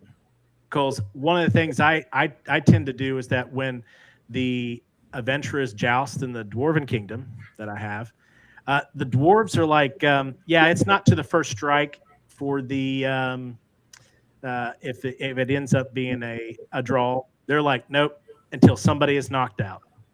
The Dwarven King's like, nope, I want to see you fight it out, and I don't care if you wear the magic armor, whatever. You know what I mean? It's like, but that's what we were saying earlier. In your game, in anybody's game, whoever's GM's running, they should have their own flavor and their own, cultural takes in their world setting. That they do it a little differently in this part of the world or in this country or Yeah, and like in the human lands, I tend to like have it first strike because they don't want their knights to be to be injured and everything. Of course, even though it can happen, But there's the knight class that I created for Dragonslayer, and then here's the option. Right here. Yep. And it's built in the Dragonslayer 2-page design. The little highlighted section down there is just to remind me to come back to address the page number and everything when I have the random knight table. I like these fast packs. That's always a great idea, right? Instead of picking. I mean, Greg took that from I believe it is the first time that showed up was I believe before the Lost City. They had the fast packs that TSR, and then every single one of his classes has a fast pack. Yeah, makes a lot of sense. Mm-hmm. And then he also wanted it only to be 2 pages for your character classes, so that your players are not like, oh, I got all these papers. It's like all I need is 2 pieces of paper and a character sheet. I'm good. So I'm good. And then this is my optional paladin. So if you look at those ability requirements, so that changes that from the Dragonslayer original AD&D ability requirements, which is less than that, which is how it was, for first edition. But then after, as mentioned, the Unearthed Arcana came out, they made that part just like I'm doing. They had the Cavalier, then the Paladin. Well, in this case, I have the Knight and then the Paladin. And thus, it needs to be, knights. And not everybody should be a knight either. So that's why they have a little tougher role too. But if you do, that's great. And not every knight's a paladin. So. Yeah, I like that. And then in the back, you'll see where I have like the actual options that play out. So I have a little section here that says, this. Yeah, well, I needed to, I wanted to put that in there because of Cleave. Because you get the Cleave feature in Dragonslayer, and it's a great feature that he put with the fighter, which basically just means if you down an opponent, in a swing, that you can shoot, you get another attack. Yeah, I don't know where I first saw that. I've seen it in other systems. I'm sure somebody came up with it first and passed it on, but the 3rd edition is the first time I ever encountered Cleave. You kind of cut through one opponent and continue on to hit the next guy. Yeah, yeah. That's pretty wicked, but I love it. Yeah. 3rd edition is where I first came across. Was it? Yeah. Yeah, I never played 3rd edition or 2nd for that matter. And then I have like Paladin option A, Paladin option B, which Paladin option A is like you just have the ability score differences, play as is. Paladin option B, you get to add the different little knight little features as well. And then C, it's you get the smite attack. And then it's D, you can get all the above. Yeah, just like that idea of making it easy and fast and quick. And I know some, I know some players who would love this. And I know some other players who'd want to sit there and fret over each spell and each ability and everything else. But I think I know more that practically in getting character generation would go, oh, I'm going to go with B. Here's the choices you're presented with. Yeah, and it would just be faster and easier, and they've made a decision. Yeah, well, I left those options not necessarily to the player, it's more to the maze controller, as they're called, or the referee. That's your choice. This is your choice to say, here it is. Here's your examples. All right, so we got the jousting tables here. So do we want to go ahead and run a joust with the Knight Marshal now that we made it to this table? We have to. All right. We didn't come this far not to, yeah. That's right. Okay. All right. Well, let's roll a D6 there to see what table that we're going to be granted here. And I'm going to... Do I need dice, by the way? I can roll it. Yeah, you'll need at least a D20. Son of a gun.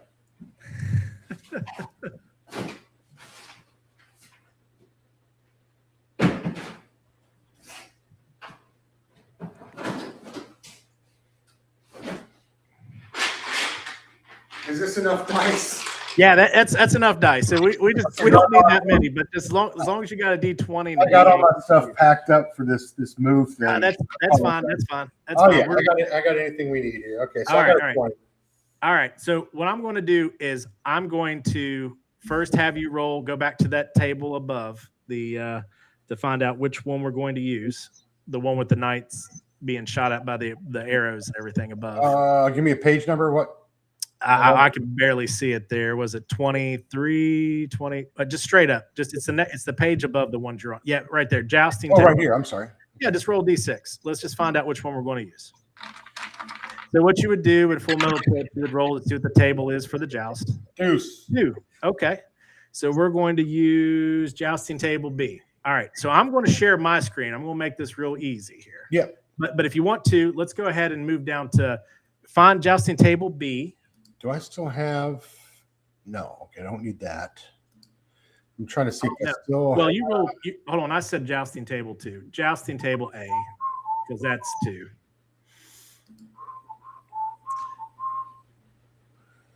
Well, that's okay. I'll go ahead and share. We get some stuff out of the way here. Oh, that's fine. Can't get us out of the way. Where did I lose my? Oh, I was sharing screen. I'm sorry. Yeah, I'm going to share here. And just let me stop sharing now. You can share. All right. There we go, and I'll accept that. All right. Hey, there we go. Okay, so we picked jousting table A, which is the original one that I created. Right up here, before my players gave me the idea that we should have multiple of them. Okay, so when you joust, one of the things I didn't explain, which I'm kind of like my picture is kind of blocking, but don't worry about it. Don't worry about it. Okay. So below this chart and everything, like I've already explained, we have our aiming points, and we have our defensive maneuvers across the top, and then we have that little section at the end which has AP /DM. So that's your aiming point and your defensive maneuver. So that's the little chart there to kind of tell you what's safe. Now at the bottom down there, you of course we have the little glossary, a little key showing you B for broken lance, C for crest check, so forth and so on. Now B for broken lance, F for fumble, and H for helm hit have a little star by it. That little asterisk is telling you that any knight who fumbles hits his helm. You see it just right below, just kind of describing it there on the asterisk. Any knight who fumbles or hits a helm or breaks his lance must assume position 4 or 6 during the next ride. So what that means is that if you break your lance, or you break your lance across somebody's helm, or you drop your lance, when you come for the next pass, you're going to need to get another lance. So all that stuff off to the right, the AP and the DM saying this is the safe. Say if you pick CP, that it says any. Well, that goes out the window, because if you've already broken a lance on that first pass, you cannot choose any to be safe. It's only 4 or 6, because you're trying to get a new lance and get right back into the tilt to go against your opponent. Now, of course, anything else is going to be a risky maneuver, which, like I explained, if a U shows up as an unhorsing check, it's an auto unhorsing. And the Knight Marshal here just does it all for you. The only thing that I've elected here that we'd have to roll is injuries, just for fun. Did I miss it, Travis, or the defensive maneuvers? Do we know what they are from 1 through 6? Do we know what the actual maneuvers are? Yeah. So or how they're described? Yeah. So at the top there, it says lower helm is 1, lean left is 2. Oh, okay.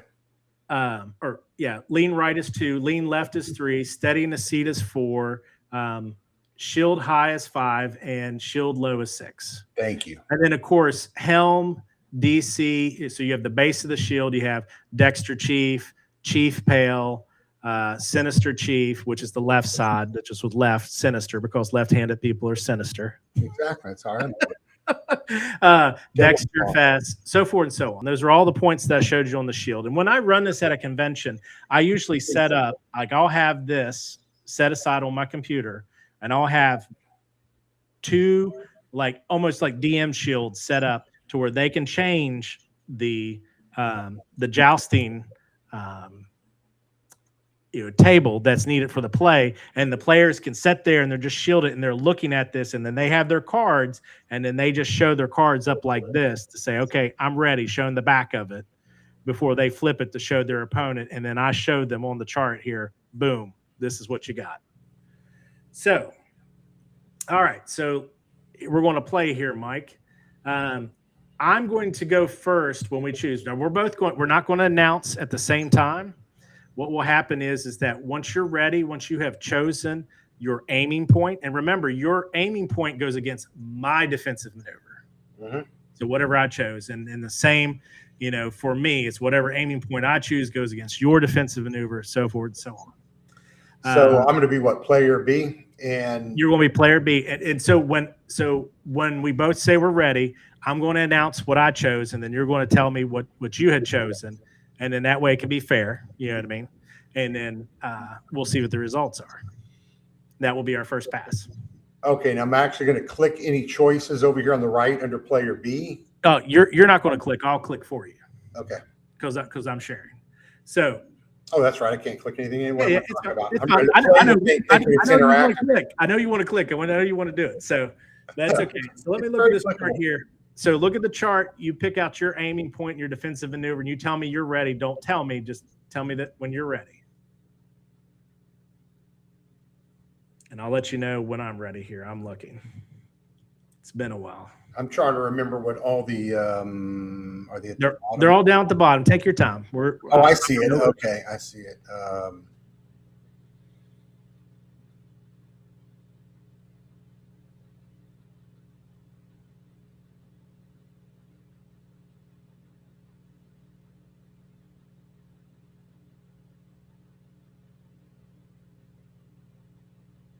Okay, I think I know which one I'm ready. Are you ready? I'm ready. Okay. I chose CP3. Okay. I actually did not do the defensive one. I was so focused on the aiming point. I did CP as well, though. That's Chief Pale or? Yep. Okay. Just tell me which one you want. I'll say 5, Shield High. All right. So you have a glancing blow, as you see, because the red is lit up here. So in your pass, you hit me, the blow glanced. But in my pass, I break a lance and I have a chance to unhorse you. Okay. All right. So we're just going to roll D20, and no, there's no bonuses, of course, because I don't know your strength, you don't know your, you know what I mean. So we're just going to roll D20 as the post rolls here. I got a 12. 17. 17. You stay on your horse. I get 1 point.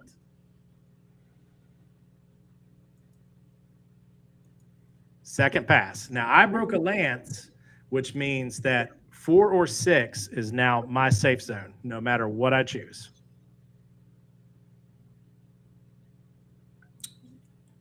You mean you have to choose that as a defensive maneuver because you had to pick up another lance?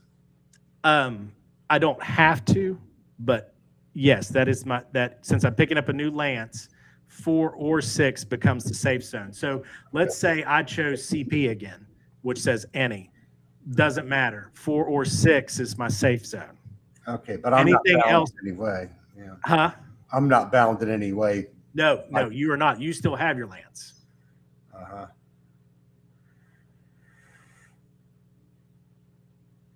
I'm ready. I'm ready. All right. I'm going Helm 4. What'd you 4? Pick? That's exactly what I chose. Helm 4. Helm 4. This is going to be nice. So we both break lances across each other's helm. Oh, nice. 2 points each. That's hilarious. See what you said it. I mean, that's twice you've picked the same thing for the aiming point that I was. Yeah, that's. This is the last pass. I'm up by 1 point. Okay, I've got to make this count.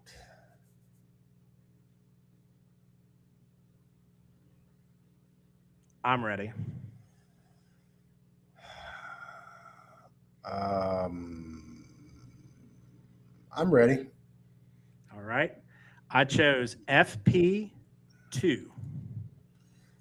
I chose SF 3. I win. You miss, and I have a glancing blow. It's over. Yeah. So glancing blows 1 point. So you're no points. Okay. It's only 1 point if you're playing a tourney. If we were teams of knights, yeah, then that's when a glancing blow is. It's the tournament. Right. And I will tell you this, that there will be an equipment that people can buy, that they'll be able to buy a lance that will easily break, and it will work on a glancing blow. So there's going to be some extra little funny business that will be able to play out once the advanced rules are out, and people will be like, oh, okay. Or also somebody can play with a lance that is loaded in the sense that it will it will injure you. So all right, so I'm going to clear the whole thing here, and we'll try again. So you want to do a different table? Sure. Let's all go right, to C. You want to do C? How about we do E? All right. Do you know anything about how these? I'm sure you know everything about how these tables play out or change. Well, I have never got to experience E yet. All right. Well, let's go there. And Howard just recently told me he got to play on E and said that it was rough, and I'm excited about it. All right.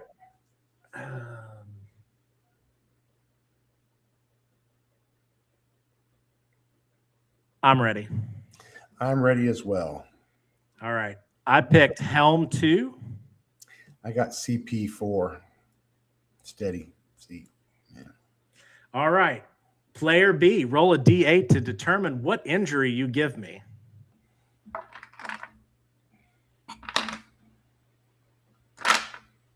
How's on my D8s? There's one.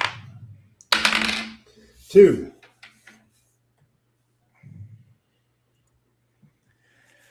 All right. So I chose a risky maneuver, so I'm auto unhorse, so you win, just to let you know. But you also give me an injury on the way out, which happens to be my armor is dented, so it needs to be repaired, so it's at a -1 AC. But when and like all this is simultaneously, even though you won. That you're reading, Travis? Where am I looking here for this? Yeah. So underneath of player B, it says results.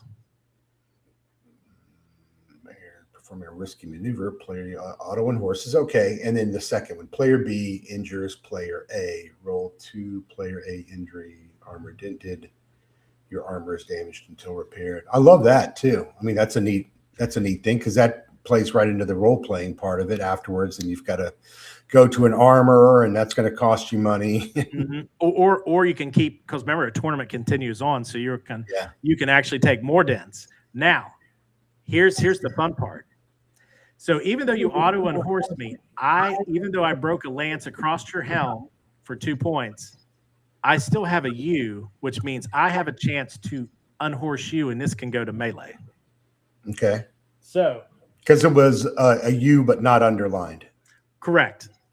I'm with even though mine's a risky maneuver, you don't even have to roll. You unhorse me because I was off balance. So let's roll the D20s again, and let's see if we go to melee. Oh, 17 man. Again. Yeah, you stay on your horse, you win. So, huzzah. All right. I got a 7. So, that table is, as we were talking about it when I first designed everything, they're like, that must be like a tournament where it's just so muddy, because look at all the injuries that's on that. Yeah, man, when you think about it, and I'm sure you've thought a lot about this, in your advanced rules have a lot of, they'll be, weather can play into it, speed of the mounts. I mean, we haven't even talked about the animals themselves. If you wanted to start. Yeah, when I add the horse section and everything, of course, Ed, I am going to have where you'll have like you can randomly roll up how your horse looks and whatnot and so forth and so on. But also like each horse, whether. And let's just use the term light war horse, medium war horse, and heavy war horse, even though we're going to use Corsair and so forth and so on, for the names, they're going to give you extra power when you're actually doing this, for like damage and so forth and so on. Because there is a part on the injury chart that where you can be hit, it's called bad bruise, and you take 2d6 blunt damage. And that can be increased based off of if you're using a heavy lance, or something of that nature. And the same thing with the horse, which is just the same as like a jousting saddle. That will play into it too. Like there'll be stuff that people will be able to buy to like give themselves a little bit of edge here and there, but the horses will play that factor too. But also, I also want to put the horses in there because I want to play a factor in the game. like for your traveling and for, actual combat within, Dragonslayer too as well. You want to go one more round? Yeah, I'm looking at the comments too, catching up. Howard's like, no, not E, the dreaded E table. All right. So Cam says it's fun, isn't it? It is fun, Cam. This is great. I would love to work this in the middle of a Shadowdark campaign. Oh, or a session. Feel free. Yeah, feel free. Except for all the non-nightly characters will just roll their eyes while I make fun and sit and watch. And well, that's where I'm going to put. I'm putting in a wagering section so they can, they can win some money on you or against you. That's actually coming hard. A lot more fun for the. That's coming hard and fast. So that will be there. All right. So, do you want to pick any table here, or do you want to roll? Let's just roll. Okay, roll D6. We'll see what we get. 1. The original table. So, like I said, this is built off of the original Jousting matrix. Mm-hmm. Here's the difference that you see. They never had anything that was called a crest hit. They didn't have a U underline. Of course, they didn't have an injury chart and whatnot. They didn't have a fumble. But for the most part, this is the chart. That's why, I offer it for free, and it's also in the Blue Lady, which is an adventure, a Full Metal Tilt adventure that I wrote for Chris Miller's magazine, Mad Scribe, and it's Mad Scribe issue number 12 that you can find the Blue Lady. Check that out. Okay. I already know what I want, so I'm ready. I'm ready. Table. Okay. I pick Helm 6. I had Dexter Fest and Shield High. Dexter Fest, Shield High 5. All right. So you are auto unhorsed. It's over. As you break a lance on me. Yeah. Bummer. All right. One more. That was too fast. All right. One more on the same table. I'm ready. Same table's fine. Let's see. And here's the other thing I will say, even though I'm already ready, and I'm just going to just talk a little bit. Mm-hmm. While you're watching a match go down, it's like you're watching a match go down. So you can start reading your opponent. Yeah, right. They're going to have tendencies. That's what because you got this table, this table's there.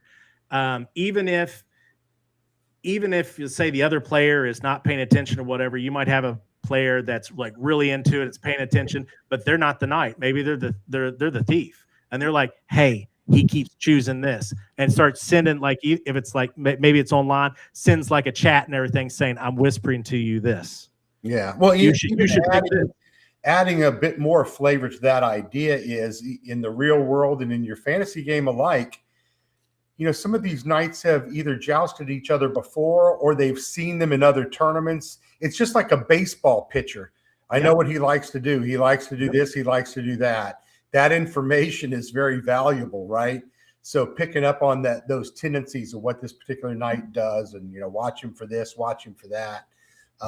That's a way to work rumors into your game. Mm-hmm. And tons of possibilities.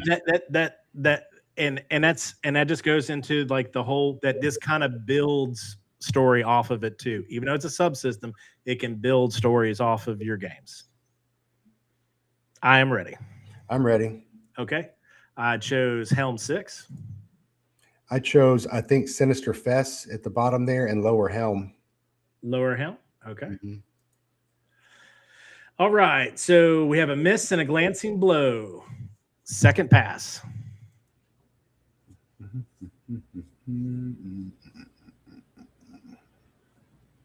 I'm ready. I'm ready. CP3. Helm lean left. Oh, 3 is lean left. You did the same. Helm. Okay. So a miss and a glancing blow again. All right. We're down to all the marbles here. This is it. See, we're already learning how we joust in just a few minutes. We're reading each other. Let's see. Okay, I'm ready. I'm ready. I'm ready. FP2. And CP shield high or 5. CP 5. Player A, roll a D8 to determine what injury I get. All right. 8. Oh, you got the good one. All right. So you I have got injured or you got injured? So you're getting injured. I'm getting injured. You rolled to see what injury you did to me. Okay. Right. So automatically I'm going to go up 1 point because I broke a lance. But both of us have a chance to unhorse each other. But either way, you're going to also get eternal bleeding. You take 1d3 bleed damage until magically healed. Right before the weekend, too. This is where you want to know a couple of priests or clerics, right? Right. Yeah, until the match is over. Because you imagine if you got that straight up and you only have so many hit points, it's like, daggone it. All right, so you want to go first to see if you unhorse me? Sure. All right. 14. 16. I stay on the horse. All right. Now I'm going to try to unhorse you. 16. So I'm off. Oh, well, no. What'd you roll? I need to roll. I need to roll again. I'm sorry. 7. Yeah, you got me. Gotcha. And it's over with. I'm on my back in the mud, eternally bleeding. In a friendly tournament joust. Try that in your average carousing for 50 gold pieces. You know. Yep. Wow, that's a lot of fun. Yeah, I'm gonna stop sharing here. Yeah, it's a blast, man. It's a blast. But I was going to say on the document that I gave you, like at the very end, the inspirational section there, it's towards the last page, like near the author section. Right. You should check out this video. I did, have it down and everything about the Warhorse being a single shot weapon. It's a very interesting video to watch where like the historian that's also a reenactor talks about like how the horses, they trained them with the noise and everything to be ready to go into combat, and how like the first time they do get hit, say with like a spear, as they used an example, they said that might be it. The horse is like done, or it might be they may just be skittish from there on out if they heal up, and that's it. They'll never be able to do this ever again. So it's a very interesting idea that, of course, in a fantasy setting, you're probably not going to be that hard on it, but it is interesting to know in a real life situation that there's a chance that could come up and your horse is like, no, I'm done. Yeah, it just depends on how detailed you want to get with this stuff. In that Warhorse zine that I wrote, I have tables like that for animals that you can acquire or buy and all their little characteristics. Yeah. And same thing with war horses. They might break in battle. Even though they're trained for all that, you don't know how the animal's really going to react. Right. And if they're not war horses and it's a palfrey or a draft horse or something, there's a good chance that they're gonna go bonkers and flee, and break from the battle. Really interesting stuff, though. I really like that. I'm gonna have to spend some time with this, reading through it, because now my brain's just going. Well, I'll tell you what one of my friends does. It's the same one she said. Oh, I like the way that he thinks and everything. The one that has the Duchess, the mule. Oh yeah, right. Yeah, who plays a paladin. Well, he has a character. It's a knight. His name's Chet Mallett. Chet. Yeah. So Chet was Kyle taken? Oh, Kyle. No, he really wanted to make this guy like he every time he jousts and everything, he rolls a D8 for the aiming point and a D6, so he never knows what's going to come up. And what's funny is that if he starts winning matches or he loses or whatever, he always goes at the end. He's like, I hope Father's proud of me. That I lasted this long. He's like Chet does not like the joust, but he's always out there. And it's what he says. He rolls it chaotically just to see what comes up. D&D Dad and Son just threw something up there about arrows. I'm seeing what he's talking about. He may There was some discussion in a Facebook group about letting players' characters retrieve arrows. Some, from what I've read, most arrows after combat were not practically retrievable. I don't allow it. Okay. That's cool. I thought maybe they were talking about something in the chat that, especially in a dungeon, hits a stone wall. Yeah, different. Yeah, I agree. But I would agree with that too. I'm not a big fan of, I want to go get all my arrows. Nah, you can't. And there should be different types of arrows. And another one that bugs me about knights and fighters in general is that in most rule sets, we take no account of helms and helmets for your character. Protecting probably the most important part of your body. I mean, I think Chubby has one in Shadow Sun, his Dark Sun version for Shadowdark. I think if you had a helmet, it would just protect you from concussions and any kind of damage that you would expect be related to a head problem or something like that. But I don't know. I thought about experimenting with like maybe plus add one to your armor class if you're wearing a helmet. But who in their right mind would wear all that armor, that surcoat or greaves and plate mail on, and not cover your dadgum head? That makes no sense. Oh yeah. Well, I've seen where people have taken in system wise that if you had a helmet on, that if a critical roll was made and everything, then you kind of had like, and if it came up like heads, then you actually had like an advantage because you're not going to take that bad of a hit. Think how creepy that would be, though. I mean, I always try to put myself in these game situations. Did you ever see this movie, The Headhunter, 2016, done by like a little Norwegian company? I know of it, but I've never. Well, hold on. It's worth the $4 or $5 for pay-per-view or whatever it is where you can pay for it and watch it. It's really, really cool in giving you the creepy factor of being in these underground spaces. There's not a lot of it. It was a low-budget film, and the monster's kind of cheesy, and they do a lot of moving the camera fast, so you don't really see it. But it does that really well. And some of the other movies that you and I have both probably seen have some where they do this new perspective from inside the knight's helmet with the visor, which, I don't know, kind of, I've seen it done. But imagine what that would be like if you were immersed totally in the game. You're in the dark already. And even with the torchlight, that is not ideal. You're not in bright sunlight. And then you have a helm on, with eye slits or some other type of visor on. Well, it's like when you talked about coming up here to Appalachian, you're like, I didn't know it could be this dark. Yeah, nighttime. I grew up with that, and I've LARPed in these woods and everything, and I've been, like I said, I've been in these bunkers. I've even done some urban exploring where I've actually been like in a tunnel, and I've actually did a LARP where we were in some tunnels.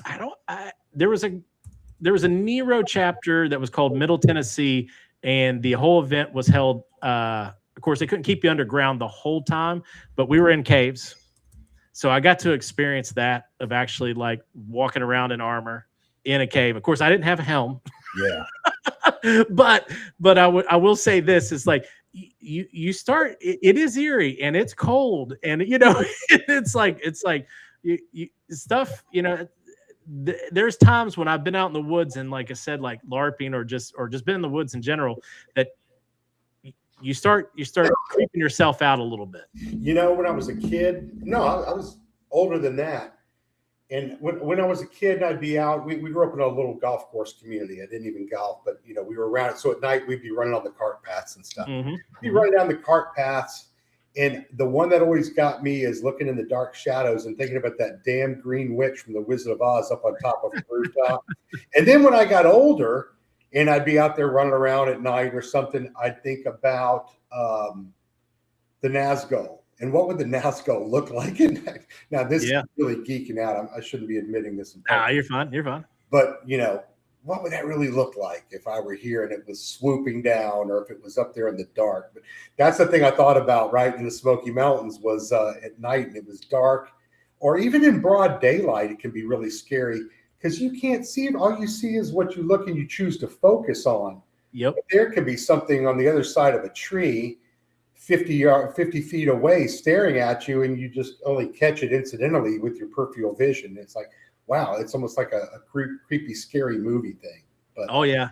Well, I will say this, that like from my LARPing experience, one of the things I learned and picked up on is that when you're in a situation, especially like there's like a battle like going on or whatever, and it's in the dark, even if you just kneel and stay still, people will just walk right past you.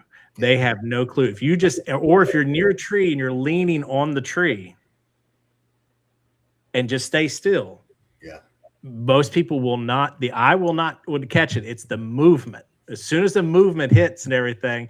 So it's very interesting. I would catch so many people like that I would PvP, and just, take out, immediately, and just, if they come across, or if it was like the actual NPCs that were fighting creatures or whatever.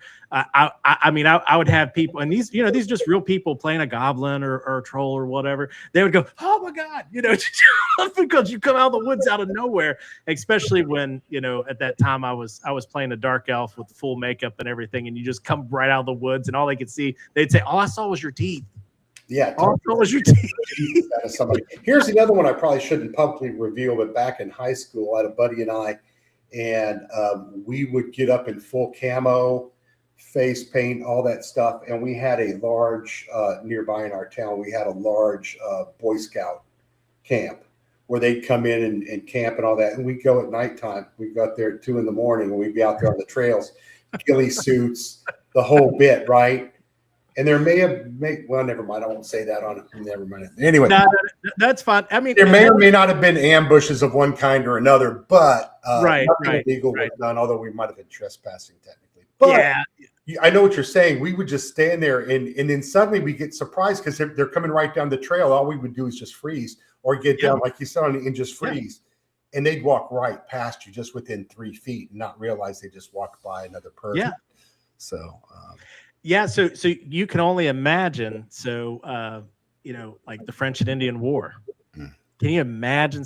I mean, that's exactly like somebody could just be out there in the dark and you would not know. That's the creepiest thing. So, I learned that real quick, and I keep my head on a swivel like all the time.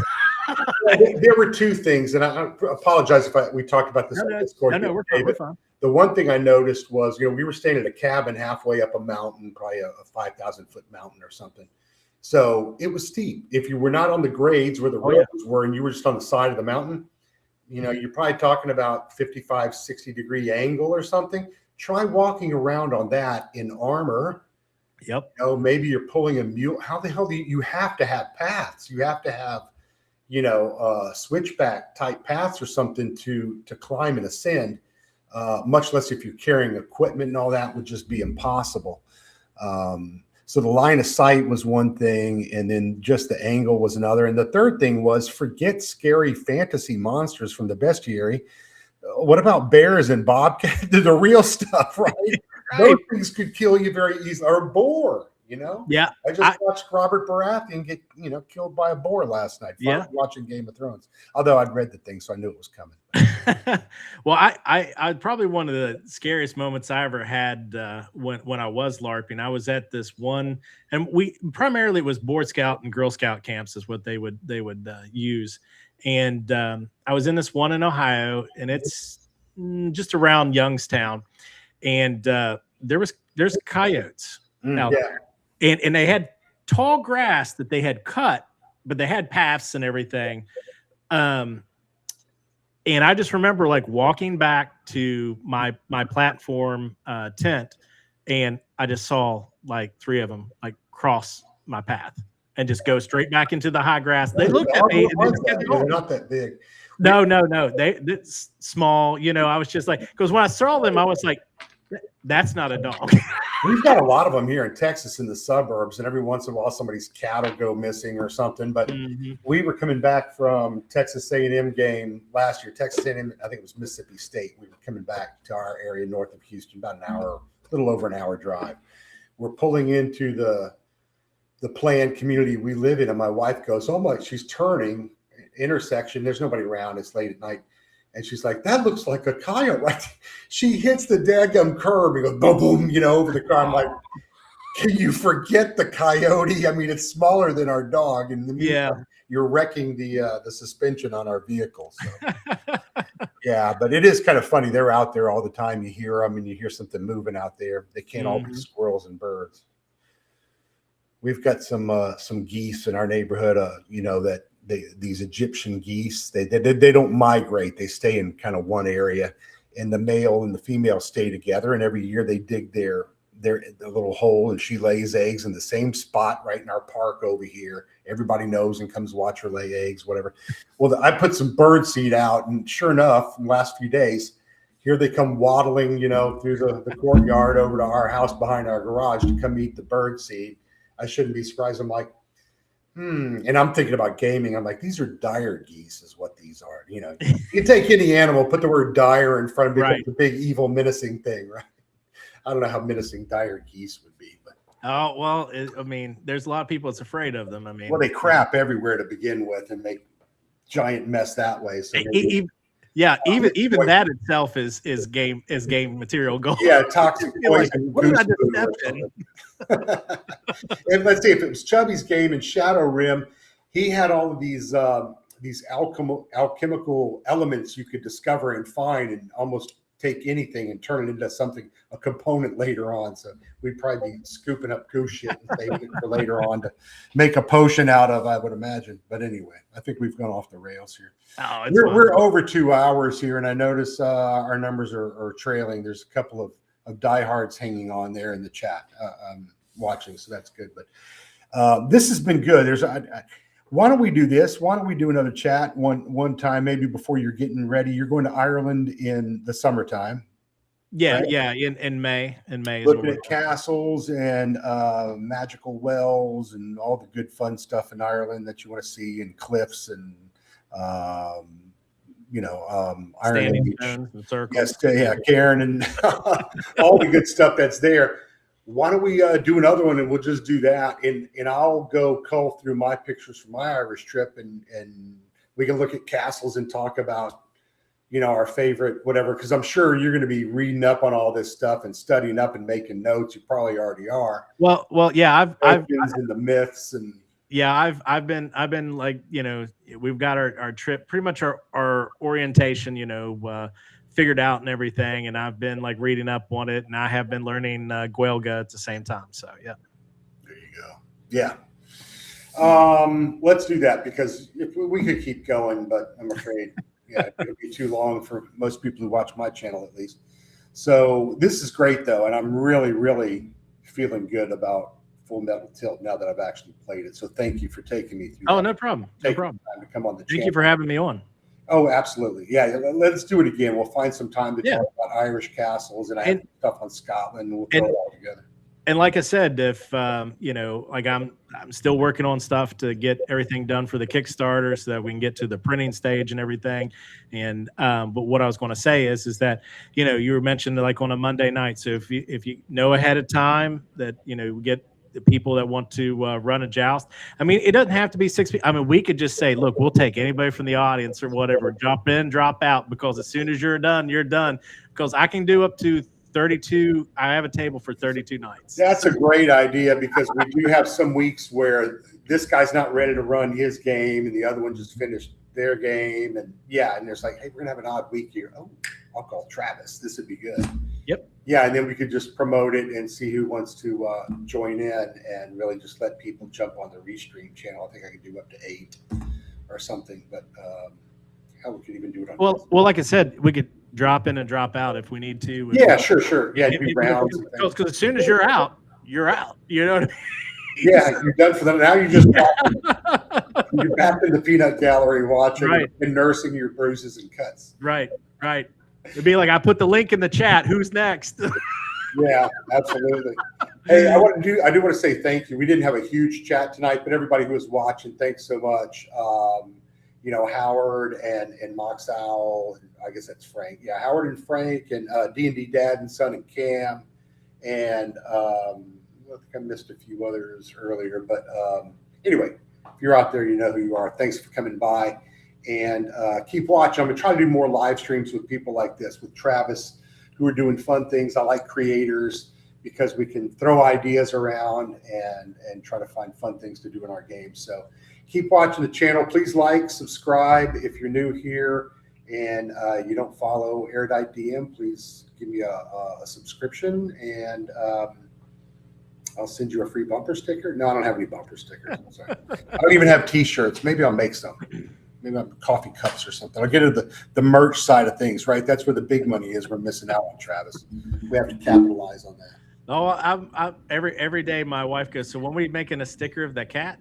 And I was like, we'll get there. Hey, we could do another show one night and just have you talk about LARPing too. That's a whole, because the closest I ever got to that was we have the Texas Renaissance Festival down here, which is pretty big it's a very old one, goes back to almost, I think, the late 70s, early 80s or something.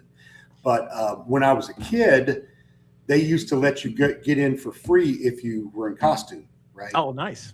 So I have pictures of myself in this kind of Prince Valiant tabard kind of thing that my mom threw together for me real quick, And my buddy went with me, and he's looking at me like, "Are you nuts?" I'm like, "Hey, I'm getting it free." Yeah, that's right. That's right. Well, I would say this, that on top of just LARPing, I did run for a number of years, at least from 2006 before I put everything on hiatus to 2000 and I think it's 15.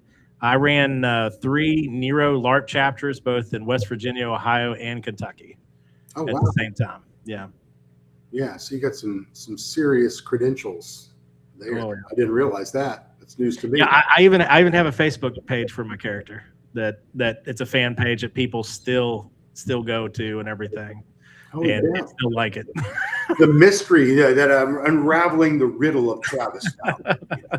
And then we can talk about the German thing we were talking about. Oh yeah. Holy Roman Empire. Yeah. Mm-hmm. I'll just give you a hint. Travis is related to a former emperor of the Holy Roman. We'll let you figure out which one later on. That may or may not be true. Probably not. And you know what? Depending on who watches this, man, I might have people dropping in my feed, calling me a fascist or whatever. Now, just because you linked me to Germany, those kind of Germans, for Pete's sake. I mean, they went a little off the rails there for a couple of years. Well, some people don't get past that, man. Some people don't. Anyway, I'm just playing there. Well, my 3 ancestries or heritages or whatever you want to call it are Sicilian, Irish, and French. So there's no love for the English anywhere in there, and anywhere in that mix. But yeah, mine. I get all the French jokes from my friends about surrendering, and I'm like, yeah, the French actually have a pretty successful tradition overall. Yeah, well, you know what? You went from. Here's the interesting thing. When I first took military history, and then we'll actually officially end everything here. I think it was like 120 some. Was it 120 some rules of war, whatever, that Napoleon had for his doctrine and everything for the French, and you went down to 3. Are you talking about his maxims? Yeah. Like how the American military has I think it's 10 and so forth, so on. And when I was learning, they went through all of it, and there was the most that ever was Napoleon, and then the same professor was going over it, goes, and the French went down to 3, right? Went from 120 something. And it was if I do all these things, I win. You know what I mean? It's that's yeah. And he did have a good system. If you're any way interested in military history and read European history, that period preceding Napoleon that he grew up in, of the French Revolution, where they had this revolution, they scared the crap out of all the other countries in Europe who all went to war with them, because they did not like that trend of killing nobles, and they wanted to keep their royals. The military changes in doctrine. I mean, it was a little like the Russians in World War II, and actually every other war the Russians ever fought. Generals either succeeded or they suddenly got, they fell out of a building somewhere, Putin style. So, he mysteriously fell out of the sixth floor. We're not sure what happened. But yeah, generals would get recalled and sometimes guillotined when they were still during the terror. But and then Napoleon's a kid during that period, coming up as a young military officer. anyway, I won't get into all that. But there's radical reforms that, because of what's forced upon this citizen army for the first time, he inherits that and then takes it and twists it. And the other armies of Europe are they're still fighting the wars of Frederick the Great and the 7 Years' War. They're not ready for what's coming, and they finally catch up with, and they fight him the same way by the time of Waterloo. Well, I mean, I will say this: it's with the Russians, their two best generals. Do you know who their two best generals are? Kutuzov and Suvorov. It's January and February. Oh, yeah. I've heard that before. Yeah. No, but I'm thinking real. But I'm just like, I was leading you into the joke, because it's like everybody that's ever went there always loses because of the weather. Sure. Yeah. It's so big and barren in the damn winter. February, man. All right. Well. Yeah, good stuff. Yeah, we'll talk about wargaming another time. Yeah, anyway, we have a lot of stuff to talk about. So I'm glad this burgeoning friendship got put together. And it's funny, I never would have thought of that. I just thought you were some famous guy with a great game on YouTube, which you are. But now I've had a chance to kind of get to know you and talk with you. And it's like, he's good people, and he likes to game and talk about fun crap too. So it's all good. Thanks for taking time. Full Metal Tilt. Oh, no problem. And again, thank you for having me on. Yeah, folks, anybody watching this, if you're watching it on replay or something, go check it out. Go get it over on Drive-Thru. You'll have a blast with it. And I intend to play it on the channel some more in the future. So have a good night, and thanks for joining us. Thanks again, Travis.